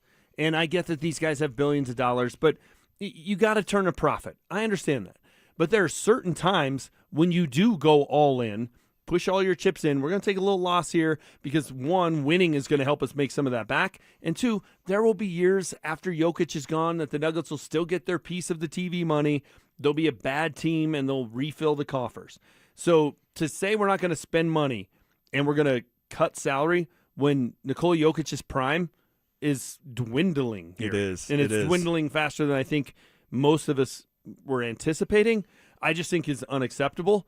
But in terms of answers, Jake Shapiro was on the midday show yesterday. He put forth a couple of options, so I'm going to run them by you. You're the basketball guy. Would you trade, and then Dover and Cecil talked about him today. Dover does not like the first one, does like the second one. I'm curious if you agree. You trade Jamal Murray for Evan Mobley. Would you make that trade? I would. I think I would too. Yeah, and there's several reasons why. One, the genesis of the conversation. He is a minus defender, but it goes beyond that. The two-man game is just simply not as effective as it once was. It's not. It's been decoded. To whatever degree on whatever night it varies, but in general it has devolved through the years. And then also, and you don't because Jamal just had the best year he's ever had through the regular season, but it's 2 years in a row in the biggest game of the year he has become the worst version of himself. That's not why you trade someone. You can't be that reactionary, but that gets added on to this team needs clearly an upgrade defensively. He's the one thing that can fetch someone like Evan Mobley, because if you offered Cam Johnson or Aaron Gordon or Christian Brown, they're hanging up on you. So that was the other trade. It was Cam and AG. If you package them for Mobley, I would make that trade, and here's why. I think Mobley, because he's the reigning defensive player of the year, right? Like he's a 6'11" guy. He's going to be a rim protector. Like I think that's a player that can help you in that way, and he's going to be on the floor more than Aaron Gordon. Yeah, like I like Aaron Gordon if Aaron Gordon's healthy. Right. So, I think that we were just scratching the surface with the Cam Johnson experience, honestly, and it was such a slow start.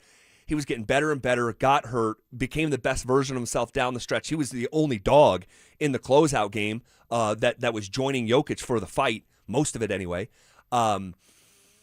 Yeah, probably. This team needs a shakeup. Because Cam Johnson's role goes to Payton Watson. In this scenario, you have to keep PY. Yes, you do. You do. Because this team needs a couple things right now. More athleticism, more ball handling, and more defense. And Payton Watson represents all of that. You want to know what, though?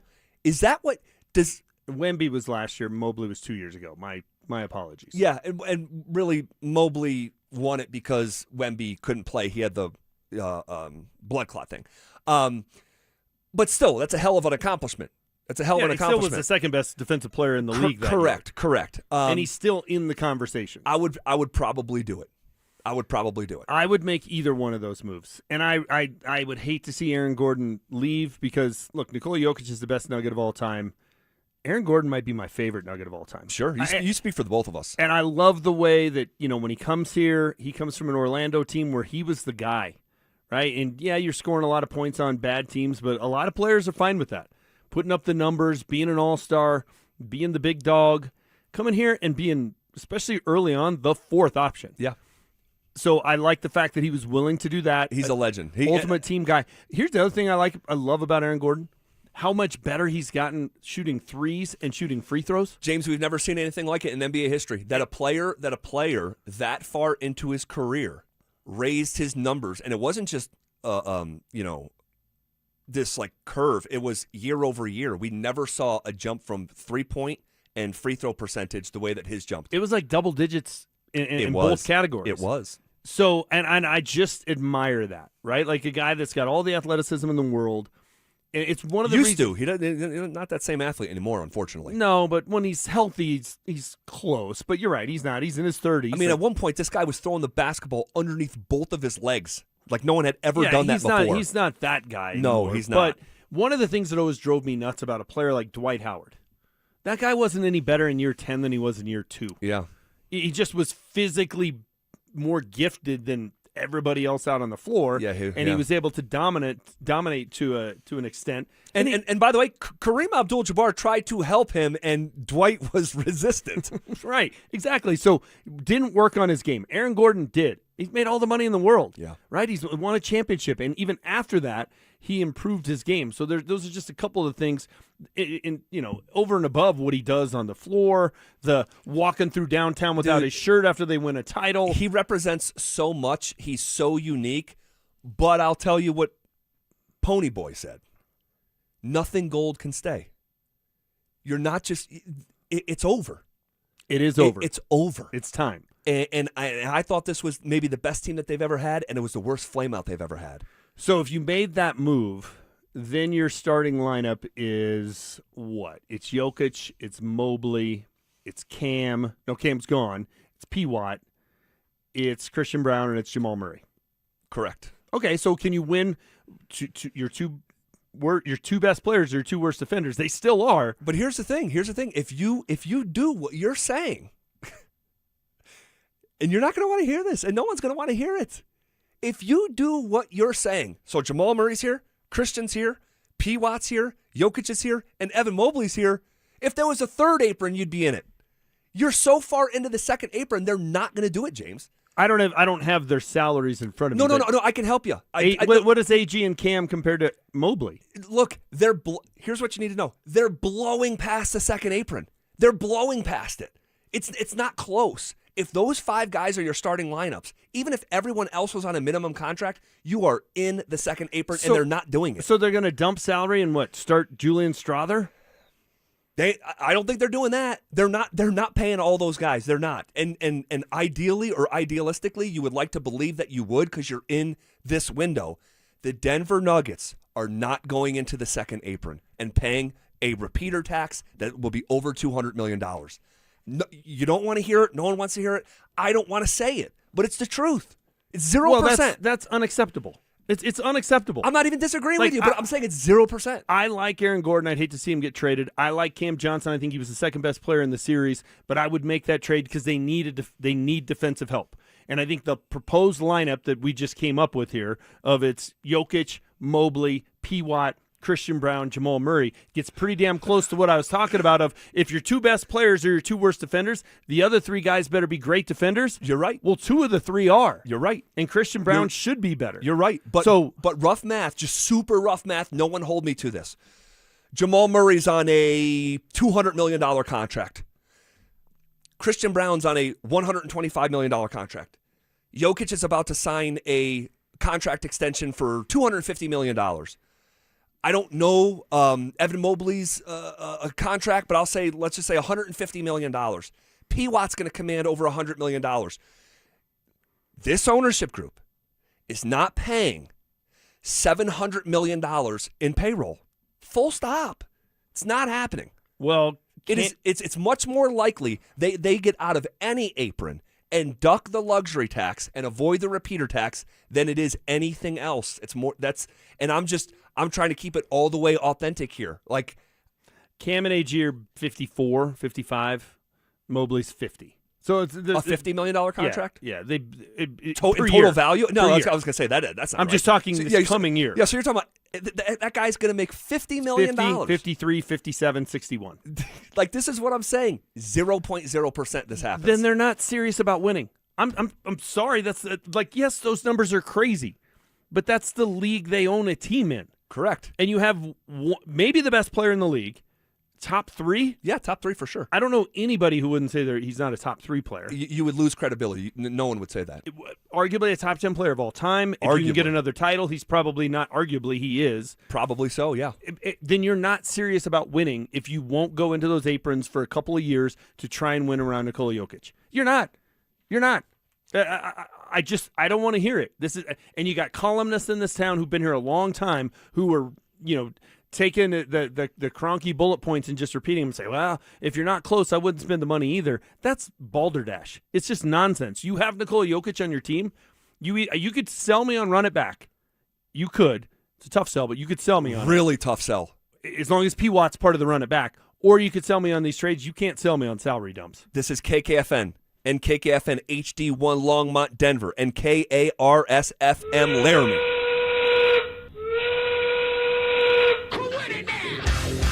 We are coming with it, and we are coming for it. It's Zach By hanging out with James Marilat, who's filling in for Phillip Lindsay today, and we are The Drive, powered by Regen RX. And real quick, I had a handful of questions on the YouTube chat presented by Shop Honda. Hey, where's Phil? Phil is taking the first vacation that he has taken in 3 years of doing the show, nearly 3 years. Doesn't take a lot of time, so he's coming back next week. So that's that order of business. I am not. I want to shift gears back to the Avs here because they deserve the spotlight that is this moment. But just to put a bow on the Nuggets thing, I am not telling you how I want it to be. I'm telling you just how it is. I think you're right, but I think if that is the way it is, people need to be screaming from the mountaintops. And that's folks with a microphone in front of them. That's folks who are typing up articles that get printed on newspaper or get posted to websites. Yeah. It's fans who buy tickets. It's fans who tune into the games now that they can watch them on TV for the first time in ages. Like, that should not be acceptable. Here's something that I'm going to say this, and I know I'm going to piss some people off. Okay. And I really don't even want to open this can of worms. But I'm going to. If you are not willing to maximize the Nikola Jokic window in the form of aiming at a championship, not winning as many games as possible, but trying to win a championship, then just trade him. Agreed. We finally agree when it comes to trading Nikola Jokic. I think it's a disservice to him if you're not going to do everything you can to try and build a winner around him. And I said this last week, too. I forget who. Maybe it was even you, or maybe it was 2 weeks ago. Nikola Jokic signing this extension is the best thing for the Denver Nuggets. But it is not the best thing for Nikola Jokic if his aim is to try to win another championship. Well, and I agree with that. Not only is it a disservice to him, listen, it's pro sports. They've paid him millions, hundreds of millions of dollars. You can make the argument they don't owe him a darn thing because the check's clear. If you're not going to try and do everything you can to build a championship roster around that guy, it's bad business not to trade him because his value is never going to be higher than it is right now. You're not being a good GM. Like, if you want to keep him and you want to just ride that out until the bitter end, and at some point it will be a bitter end. It'll be like, oh yeah, this is painful to watch. It's Joe Namath with the Rams, sure. Right? Let's hope it doesn't get to that. But we see it with everybody. It's Jordan with the Wizards. If you're going to ride that out, then fine. You're doing everything you can in the 2, 3, 4, 5, however many years it is that he's still here to build a champion around him. If not, let him go win somewhere else. To some extent, it'll be different how you do it, but do what Oklahoma City did when they made the hard decision of, we're not going to win it with Durant, Westbrook, and Harden. Probably can't keep them all. Let's blow it up, stockpile picks, get a young player in SGA from the Clippers, and see what we are in 5 or 6 years. It didn't take them that long, but that was the plan. You're right. That's what they should do. And I want to reemphasize, because someone's going to hear this the wrong way. In no way, shape, or form am I advocating for trading Jokic. It's the opposite. You need to be doing everything you can around him to win a championship. And if you're unwilling to do that, then you might as well move on from him. There are 3 options. Number one, and I think we agree on this. I think everybody agrees on this. You do everything you can to build a championship team around him. Yes. Doesn't mean it'll work. Right. But you have to try. You got to be all in. Yes. He was here. Keep going. I'm the sorry. number 2 option is trade him. That's their second best option because they'll get value back. I mean, we talk about Jamal has value, nobody else does because they're hurt or whatever. That's because he's off limits. He's got a lot of value if you were willing to take the calls. Of course. The third option, and it's the unacceptable one, is salary dumps and try and avoid the repeater and, try and avoid this apron or that apron or whatever. Like, those are your 3 options if you're Kroenke. They're going to do number 3, and that's unacceptable, and people shouldn't allow that to happen. And listen, they can do what they want. They own the team, and nobody's going to force them to sell. But people shouldn't just take it and be like, well, not going to say anything, not going to write anything. I'm going to come out and write articles about how, hey, they're not close, so Kroenke shouldn't spend money. Like, what are we talking about? What are we doing here? And then if that's the case, if they're going to dump salaries, go spend your money on something else. All right, I want to shift gears because the Avs deserve this oxygen in a way that the Nuggets currently do not. That was a decisive and dominant Game 4 dub in Minnesota. It took a bit. I mean, we're going into the second period. The score was 1-0 despite, the eye test of it that the Avs were dominating the game, but the game and the hockey gods just weren't rewarding the Avs. But the dam eventually broke, and I'm looking at this group, I'm hearing Denny Green in my head. They are who we thought they were. This is an absolute juggernaut of a team that, when focused and having the right approach in a way that was lacking on Saturday night in Game 3, this team looks unbeatable, James. I can't find a weakness. These are the same conversations that we're having, that we've had through the months. What's the weakness? What's the weakness?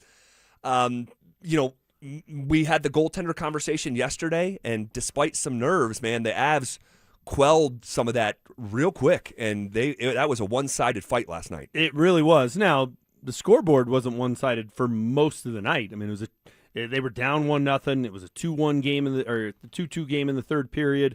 The Avs went up 3-2 with a little over 8 minutes left, and Blackwood had to play his best hockey of the night in the next 7.5 minutes until they got the first empty netter and then obviously the second one. And he was really, really good in that moment. So when they play that way, they're not going to lose 4 times in a series. Nope. They're not. Nope. Could they lose games if they take dumb penalties? Well, you could argue the Manson penalty was dumb and it put him in a hole.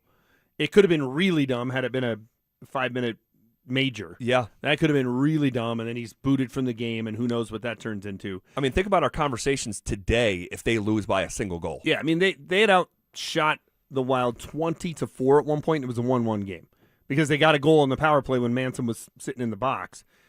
Or it's take dumb penalties, or you just get bad bounces, right? Like, they're going to have one of those during this postseason where they hit, they hit the post a couple of times on shots that could have easily been goals, and whoever their opponent is has one bounce in off of some defender's skate that is just a fluky goal, and you end up losing 3-2 because they got 2 fluky ones and you had 5 that should have gone in and they didn't. But that ain't going to happen 4 times in 7 games. Nope. It's just not. So my biggest takeaway from last night was, we talked about it for 4 hours. I still don't love the situation. I don't think it matters who's in net. I agree with this. I just don't think it matters because they have the best offensive team in the league. So to some extent, who's ever in net, you can go win 9-6 games. They could have won that game with either guy. Last night, they could have won with either guy because they also have the best defensive team. They do. And we saw that last night when, again, it was 20-4 in shots on goal at one point. They just completely shut down the Wild, and the Wild are a good offensive team. They scored 13 goals through 3 games. Right. They put up a 6 spot. They put up a 5 spot. James, Matt Boldy has 1 goal in the series, and it came when the goaltender was not in the net. They've humanized Olympians and like legends there. And now they'll have moments, right? Like they're awesome players. So like Quinn Hughes, that insane backhand pass to Nico Sturm that tied the game. Like, you're gonna see flashes of greatness, but in general, the Avs were suffocating. Like, from a forecheck standpoint, I know it's like not like sexy sports talk radio. They were elite. Like, it was the best forechecking game of the year. And I mean, at one point, you have the Avs not allowing a shot on goal from 6:51 in the first period until 7:37 in the second period.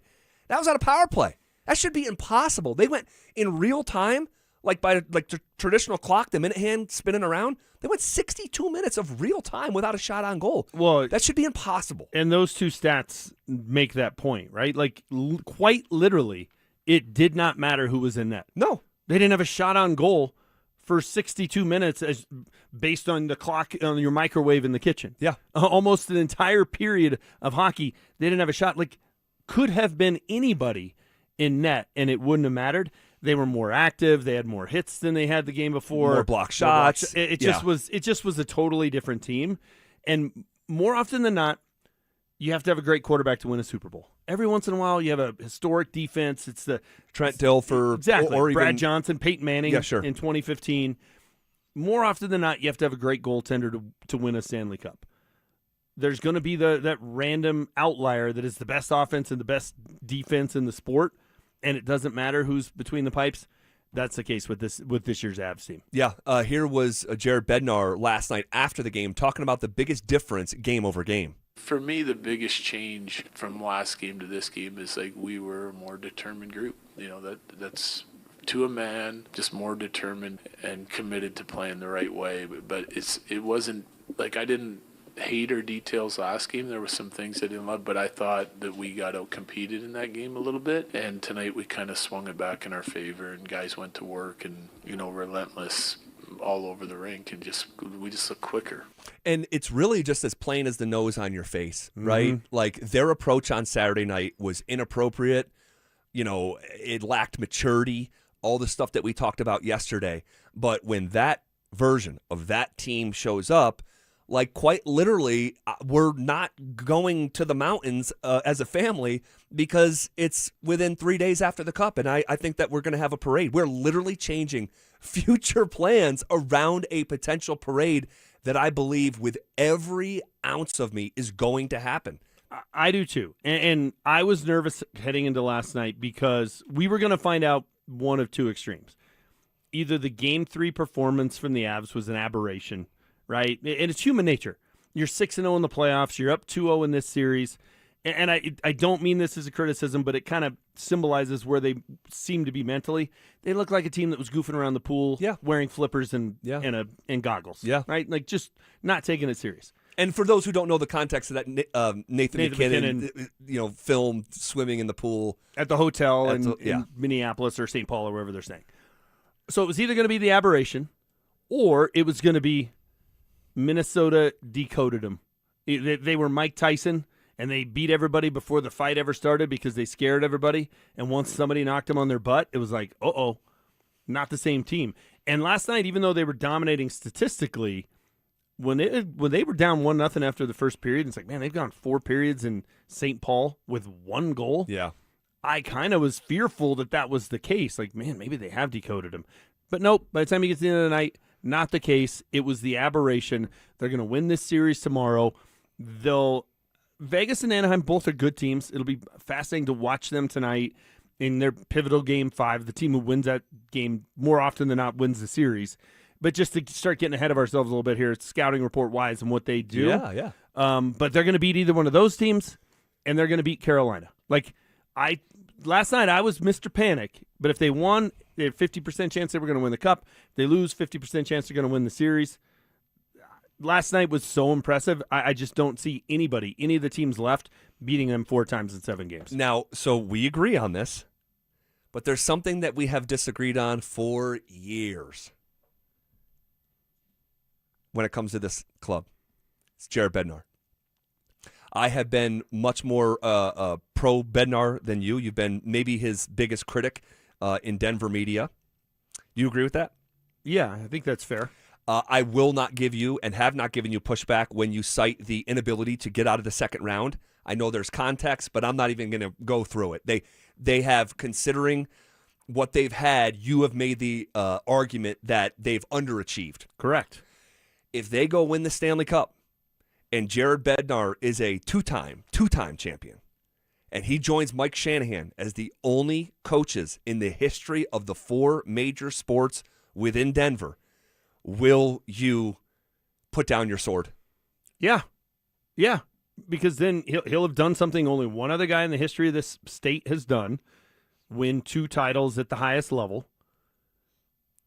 I still think on a year-in, year-out basis, you can talk about how they underachieved, but you got 2 cups, right? Like, so if you'd have lost more times in the conference finals or lost more times in the Stanley Cup final and you still had the 2 cups, who cares?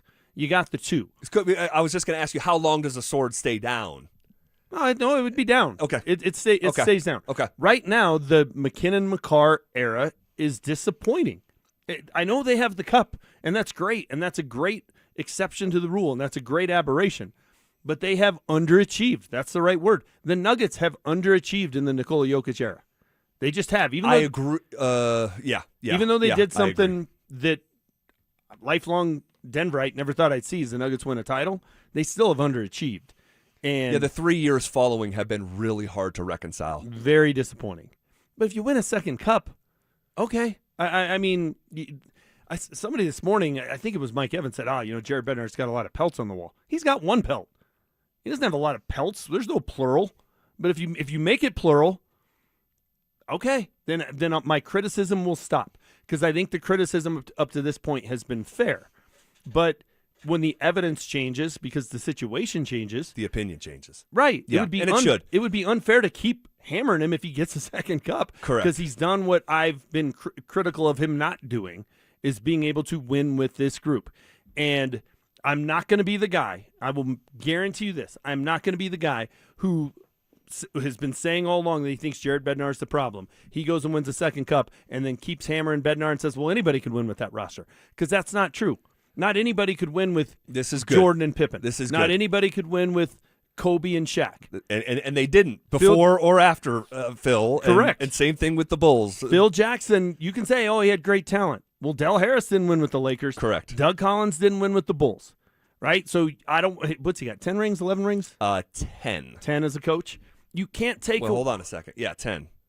He went all 5 with the Lakers, all 5 of Kobe's? He did. It's 11. So, yeah, because he had won 6 with the Bulls. 6 with the Bulls, 3 with Shaq and Kobe, and then another 2 in 2009 and 10 with Kobe and Gasol. Okay. So 11 titles. Yeah.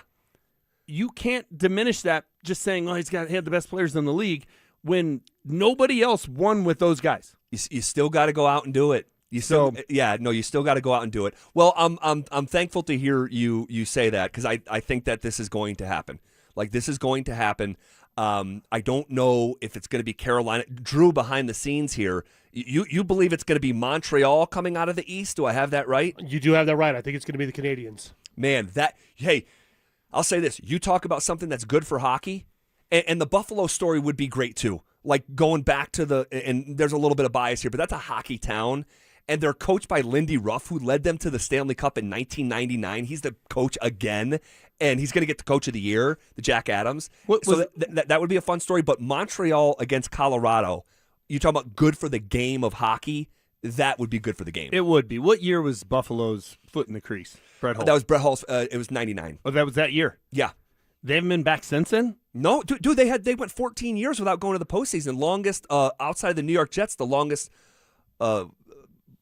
stretch without going to a postseason in pro sports. So that would be a great story, but I think just in terms of your casual fan, I mean, Montreal's one of the original 6, arguably the marquee franchise in the entire league. They still have the most Stanley Cups in the history of the sport. You've got, I mean, they're the Yankees of the NHL.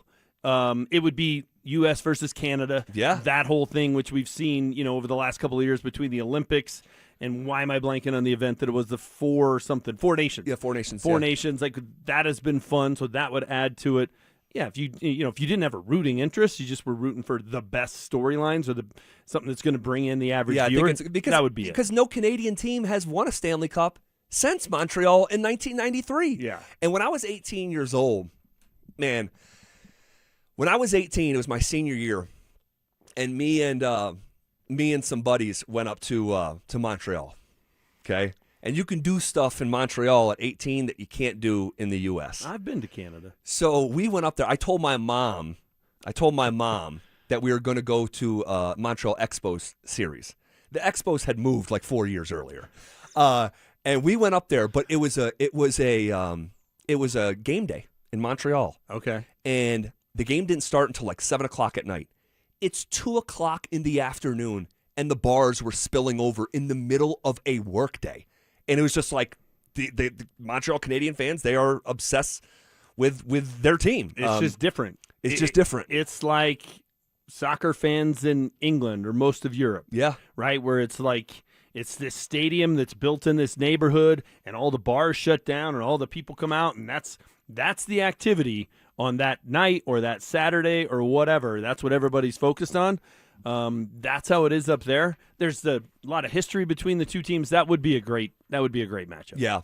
All right. Let us know what you want to see. 303-713-1043 is the RamosLaw.com text line. I do have a curiosity question as it relates to the two Paytons at the very top of the Denver Broncos. Now bounce that question off James next. The Avalanche, the Wild. Round 2. This is where the real battle begins. Score! Every game gets bigger. Every hit gets harder. Every moment matters more. Our guys are in the locker room. Our shows are locked in on every matchup, every adjustment, and every shift in momentum. On your morning commute, on your lunch break, on your drive home.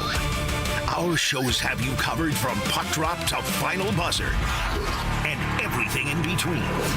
Denver Sports 104.3 The Fan, Denver's playoff headquarters. We're living through a monetary crime scene, and your IRA or 401k is a key victim. Hi, Dr. Ron Paul here. In 1971, gold was $35 an ounce. After the dollar was cut loose from it, inflation soared. And in just 9 years, gold hit $850. People who diversified into precious metals survived and thrived.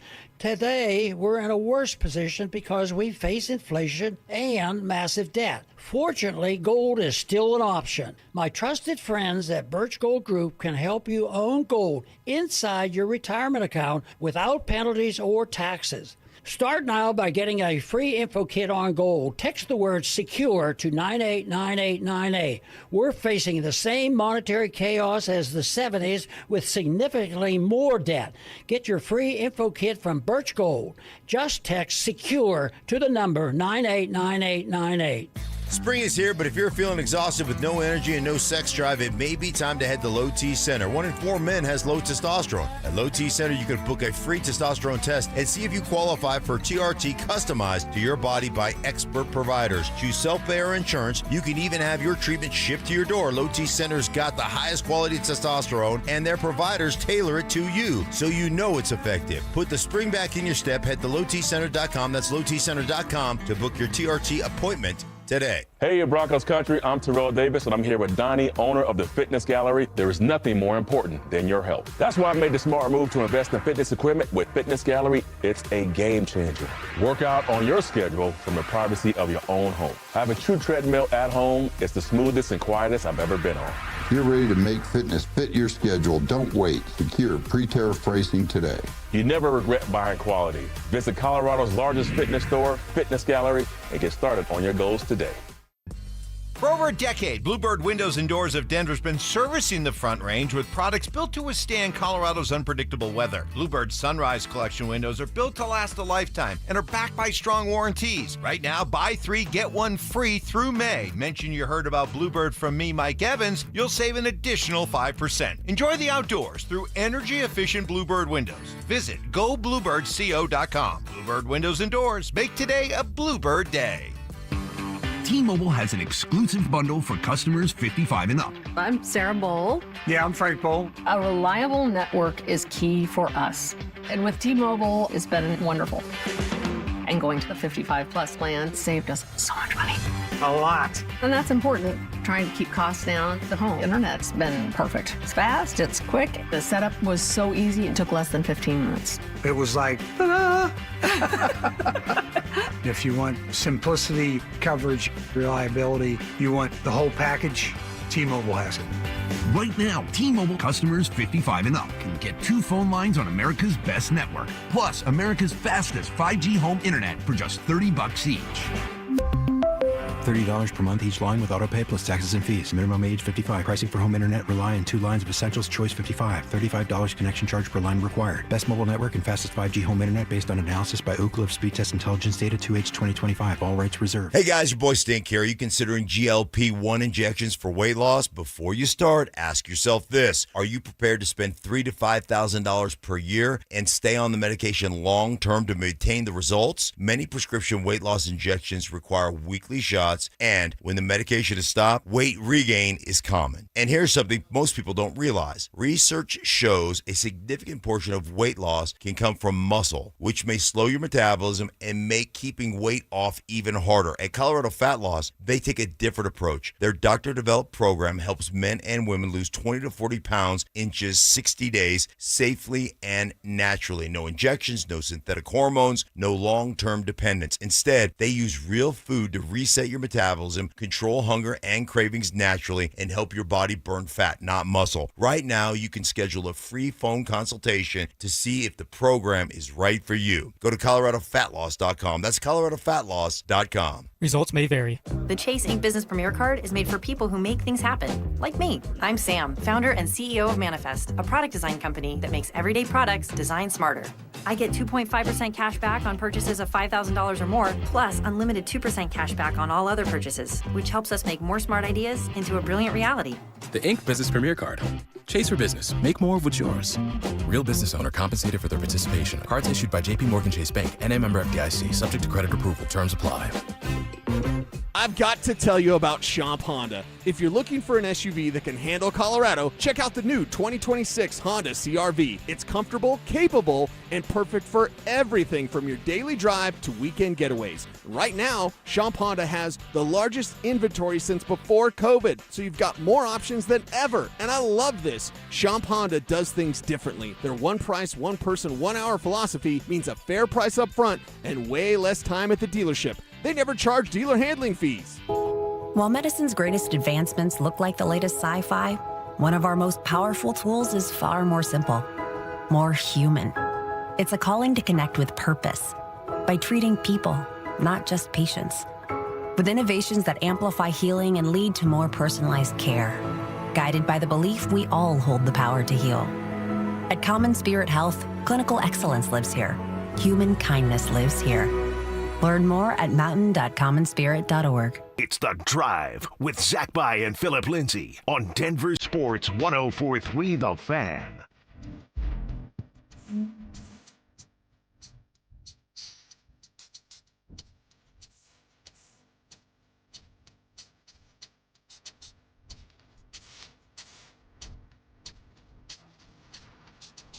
All right, bottom half of hour number 4. Really good conversation about the Avs and just the postseason picture. Buffalo, for what it's worth, has just scored back-to-back goals on Montreal to take a 2-0 lead. So these that is an entertaining series. I don't know if you've put eyes on it, but there have been like full-scale like brawls in that series. Yeah, Buffalo won game 1. Yes. And then Montreal's taking the last 2. Buffalo's trying to even it up tonight. And if you're Carolina, you just sitting there thinking, how long are we going to have to wait? Right. I mean, it's nice to get some time off, but when they go sweep, they haven't played a lot of hockey. By the time the Eastern Conference Finals start, they will have not played a lot of hockey in the last month. 8 games. 8 games yeah. In a month. Crazy. Now, what do you think of Ottawa and Philly? You know, we'll see. Time will tell.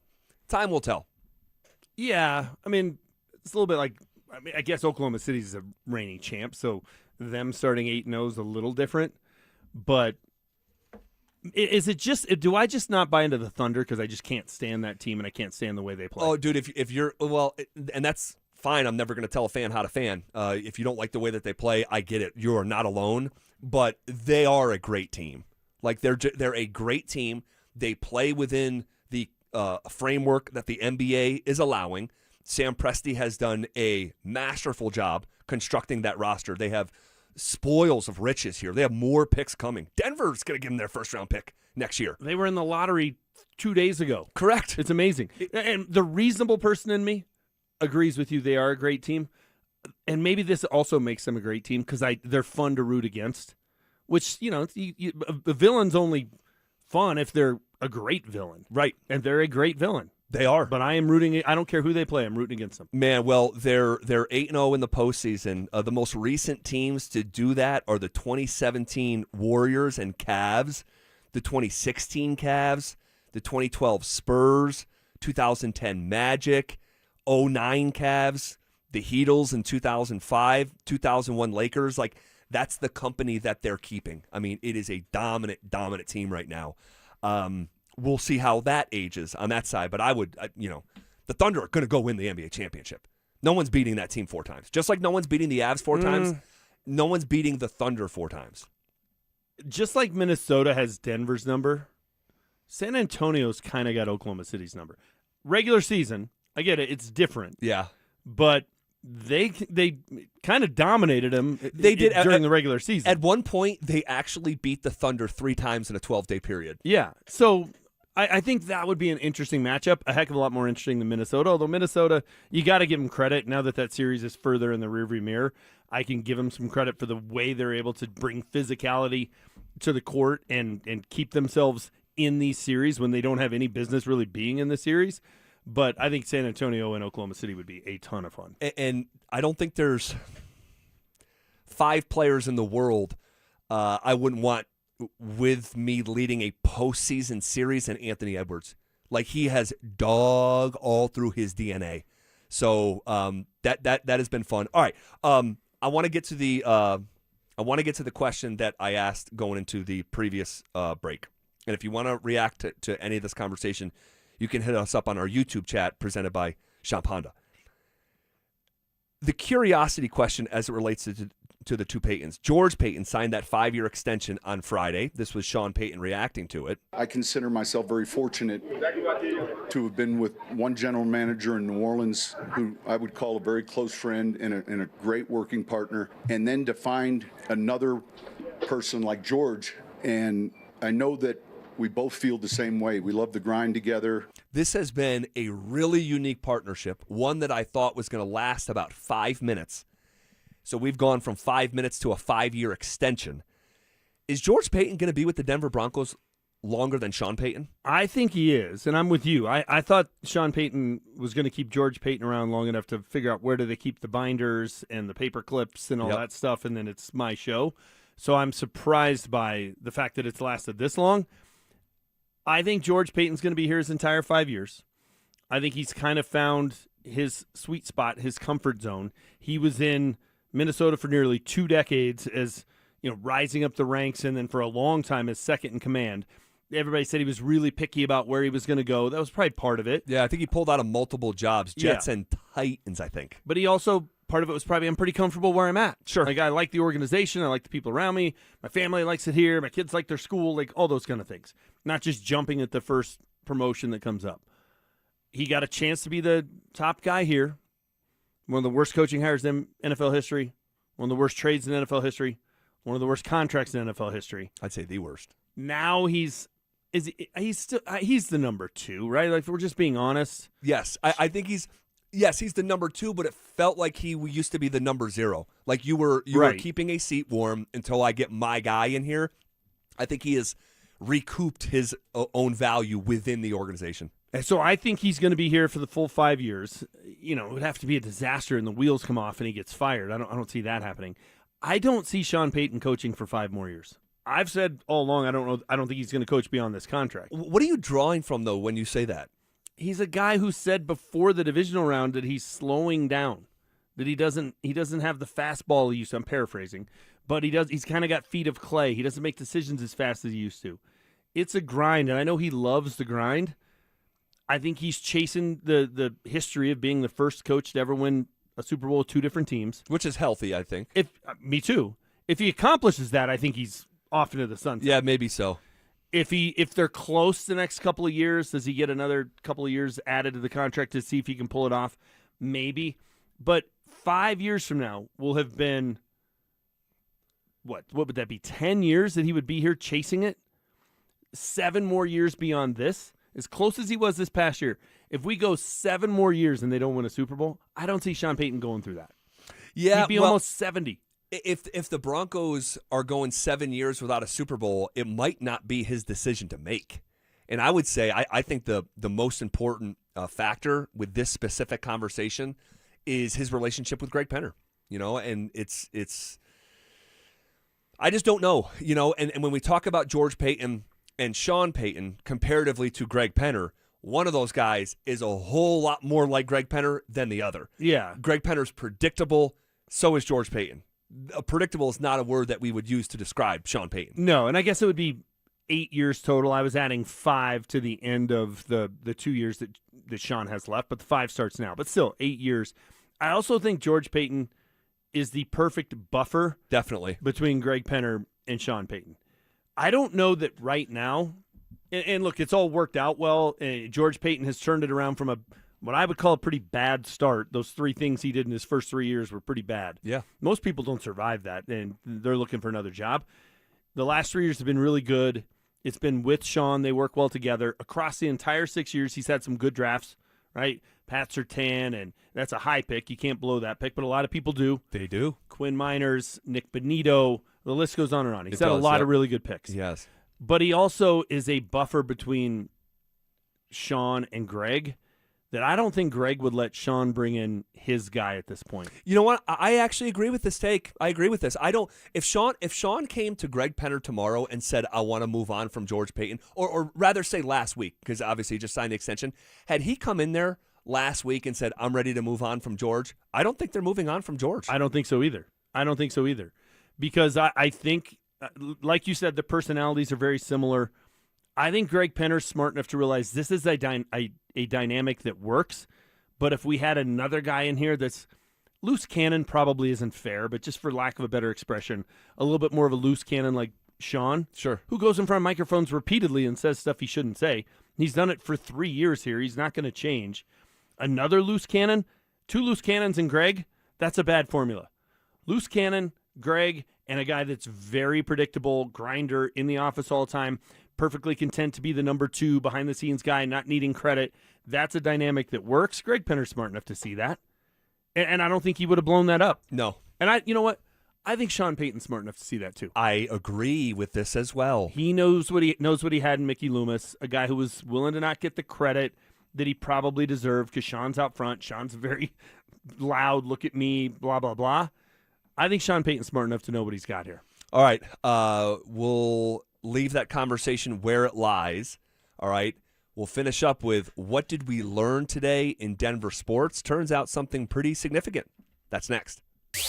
You asked for it, you got it. Backed by popular demand, it's the Drives Brouhaha. Big social brouhaha. This spring, Zach and Phil are back on the road, bringing their party to you. First stop, the Golden Triangle in Denver. May 22nd from 2 to 6 at Schoolyard Beer Garden. There was quite a brouhaha. Come find out what the commotion's all about. Head to DenverSports.com/drive for more details. Guaranteed to bring the brouhaha. Denver Sports 104.3. The Fan. Hey, what's up, guys? Zach here for the Rocky Mountain Men's Clinic. Fellas, if you've been wandering around the house lately, wondering why you're tired, foggy, unmotivated, somehow gaining weight, even though your diet consists mostly of air and regret, yeah, you might be dealing with low testosterone. You know, a lot of guys just blame it on getting older, but let's be real. You shouldn't feel like you need a nap after tying your shoes. And if your workouts feel more like warm-ups, your sleep is trash, your sex drive is in the witness protection program, yeah, it might be time to get checked. At the Rocky Mountain Men's Clinic, they use advanced medical strategies, TRT, GH peptides, NAD+, GLP-1, PDA, and more to help you get your energy back, improve your sleep, boost your workouts, shed pounds, and yes, bring back that sex drive. Guys, your appointment is just $99. That includes a medical consult with a T and PSA test, and if you start treatment that day, your visit's free. They have 5 locations in Colorado to serve you, so call them at 720-440-7900 or visit them online at RockyMountainMen'sClinic.com. Featured therapies are compounded and have not been evaluated nor approved by the FDA. Provider prescription required. See website for details. Join us at Camping World's Red, White, and New Trade event, our biggest trade event of the year, May 14th through the 16th. Trade in your RV and get the highest value guaranteed. Then upgrade for less with new RVs starting as low as $94 a month. Plus, take 25% off select maintenance services. Save up to 40% on camp-ready must-haves. And enter to win a new RV. Don't miss the Red, White, and New Trade event at your local Camping World, May 14th through the 16th. We'll see you there. I know that hiring can be challenging. You need someone to match your role perfectly. Well, now you can meet them fast on ZipRecruiter. Build your team, build it sooner. Meet your match on ZipRecruiter. Just head to ZipRecruiter.com/free right now to try it for free. That's ZipRecruiter.com/free. Meet your match on ZipRecruiter. Try it free. You can't always predict what's next, but you can be ready for it in a BMW SUV. The performance-driven X1 comes built for every journey, while the X3's sporty design and innovative technology keep your drive connected. The X5 blends performance with a commanding presence, or make it even bigger with 3 rows of luxurious seating in the X7. For every road, there's an X built to drive it. BMW, the ultimate driving machine. Gebhardt BMW, your trusted family dealer since 1975. Running a small business means juggling a lot. Your network has to handle it all. That's where a fiber-only provider falls short. You deserve a partner who gives you a greater advantage. Introducing the Total Solutions Advantage only from Comcast Business. A first-ever combination of the largest, fastest fiber-powered network, the most reliable Wi-Fi, gig speeds with equipment and security included, and a 5-year price lock. Plus, it's all backed by a 30-day money-back guarantee. The Total Solutions Advantage only from Comcast Business. A new standard for small business with reliability, security, and savings in one. When you add it all up, no one does business like Comcast Business. Switch today. Get started for $60 a month for 12 months when you add an advanced solution to a qualifying internet package.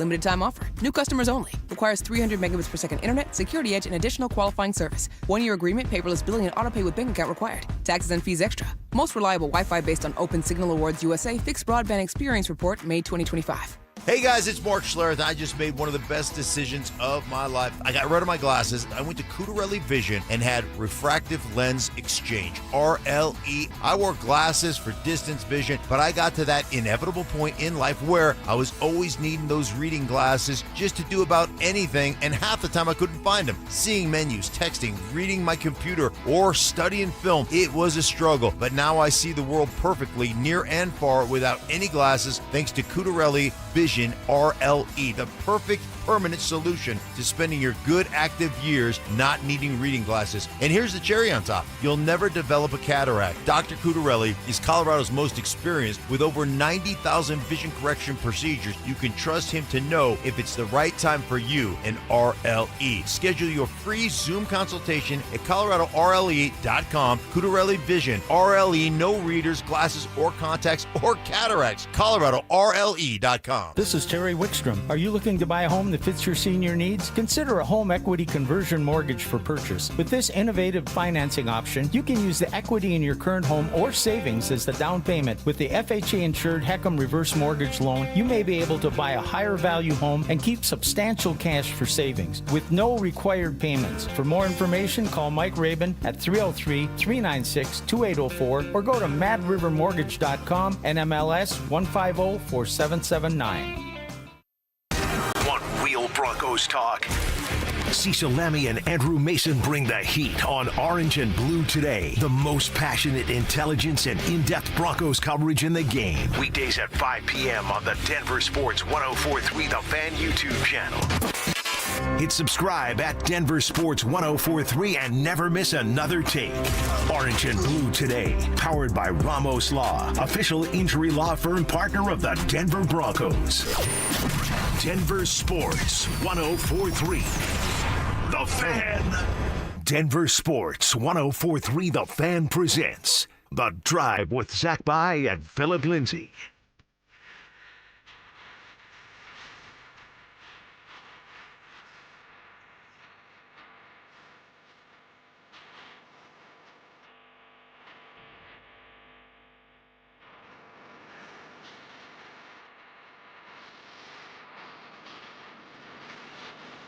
Final segment here on a Tuesday. And stopping by, friend of the show, Anilo Piro, hosting Denver Sports tonight. What up, AP? What's up, fellas? Nice little win from the Avalanche last night. Lots to talk about on the program this evening. Yeah, I mean, a ton. Nice little win. I mean, that is a. Whew. I thought. Well, we'll circle back to. I want to pay off the tease here. What did we learn today in Denver Sports? Oftentimes we finish our show like this. We learned today something pretty significant. The Denver Broncos are opening up on Monday Night Football in Arrowhead. We talked about this during the afternoon. AP, what was your takeaway here? I love it. And I think there's a lot of conversation going around on social media about should the Broncos be the rightful home team. Obviously, we know they're on the road now opening up in Arrowhead. I think that's just an interesting conversation to have because if you're the Broncos, you shouldn't really care where you play the Kansas City Chiefs if you believe to be a true Super Bowl contender. If you're playing on week 1, week whatever it is, home, away, like go out there and make a statement week 1. I love the matchup. It's going to be interesting to see if Mahomes and Bo Nix are both ready to go. I think we assume for Bo, he will be ready, and looks like Patrick's on track as well. So I think it's an exciting matchup, prime time. ESPN has the Super Bowl this year as well, so you're opening up on ESPN on Monday night. I'm all in. I forgot that ESPN has the Super. This is the first time ever, I believe, right? Because it's always been on network television. Remember. Yeah. It's rotated between like Fox and CBS and then NBC. Surely it'll be on ABC too, though. I think they'd have to put it over the air. It's like the finals, like the NBA finals, right? Because those are on ABC. Yeah, but I think they're going to multicast it then. Yeah. Yeah, okay. I feel like it's a slap in the face they have to go on the road to open the season. I can't believe that this is his take. Now, look, I think it's better for the Broncos. From a strategy standpoint, you get to play Mahomes in his first game back. Right, Kenneth Walker's new to the team. They maybe haven't gelled all the way yet. Playing in September in Arrowhead is much better than November and December. It's a good thing for the Broncos, but it is a slap in the face because okay, you're on primetime, but who's the star of the primetime game? The home team.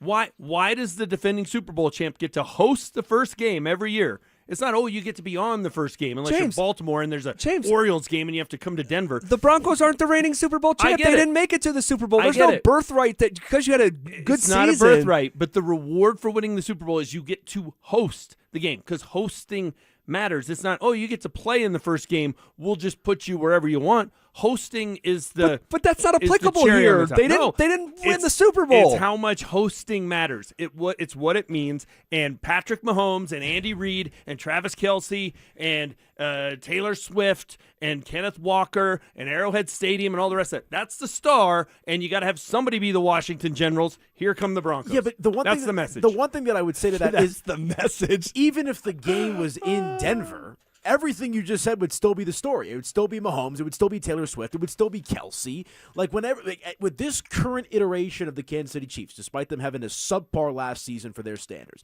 they will always be the story over the Denver Broncos until they at least get to a Super Bowl. I don't even think this is the point. I don't think anyone's out to get Denver. Like, if Kansas City won a Super Bowl and didn't host the next year, they've lost a Super Bowl and didn't host the next year. No one's out to get the Broncos. They're on Monday Night Football against the Kansas City Chiefs. They're on the main stage, and somehow they're being disrespected. Here's how it goes in the league office. All right, we're going to have the Chiefs host a primetime game week 1. Who's a good opponent for them? Let's look to this. Hey, Broncos had a good year last year. Let's send them out there. Okay. Or maybe their thought is, man, we think the Chiefs are coming down. Let's make sure we feature them on primetime early in the season because we just watched them win 6 games and watched Mahomes have the lowest completion percentage of his career. I just think it's a slap in the face, but sometimes that's not the worst thing in the world. All right. Man, really unfortunate news to pass along, and it's just coming out around an hour or so ago. Jason Collins, the NBA's first openly gay player, he and his brother were in the NBA forever. He has died at 47 years old. He was a coach in the league, a player in the league. He had brain cancer. Yeah, stage 4 brain cancer. Yeah, so just a really unfortunate story. I mean, I remember when I'm old enough to remember watching him and his brother play at Stanford, and came into the NBA, and those guys were in the league for forever. And Nah, that's sad. 47 years old It's extremely sad. 47 goes without saying. Way too young. Yeah. All right. So somber note to close on, but a really fun show. Really exciting conversations revolving around the Avs, and already looking forward to coming back tomorrow at 2:00 and previewing a chance for the Avalanche. And I can't believe this is real. To close a series in Denver for the first time in 18 years. Feels like that should be impossible, but it's real. And could we have a handshake line, in the Mile High City for the first time since 2008? That's what's at stake tomorrow. Can't wait. That's a remarkable stat. That blew me away when you said it earlier in the show. We're going to see it tomorrow. We'll have 4 hours to preview it, talk about it, and I think we'll have another Broncos game at least. Definitely. Figured out by the time we come on the air tomorrow. Definitely. Talk to you guys tomorrow. It's Denver Sports Tonight coming up next. You'll never find the Colorado Avalanche. Question the decision all you want, but the results speak for themselves. The Avalanche rolled the dice by starting Mackenzie Blackwood in net, and he delivered in a massive Game 4 win over the Wild. Colorado now has a commanding 3-1 lead as the pressure shifts squarely onto Minnesota. Was it risky? Absolutely. But with Blackwood standing tall and the Avs 1 win away from advancing, nobody in Denver is complaining now. Denver Sports 104.3 The Fan, Denver's playoff headquarters. What is going on, guys? Phillip Lindsay here, and I know there's at least 50 of you listening to me right now who are thinking about popping the question this year, and if that's the case, then you know you need a diamond. So let me save you some time and money by telling you something as simple as this. Whether you're starting your next chapter with your perfect diamond engagement ring, or celebrating a new milestone, or finally just doing something special for yourself for once, because everybody deserves to be spoiled in their life at least one time, this is where it's all going to begin for you. Close your eyes and imagine the finest jewelry legends all in one store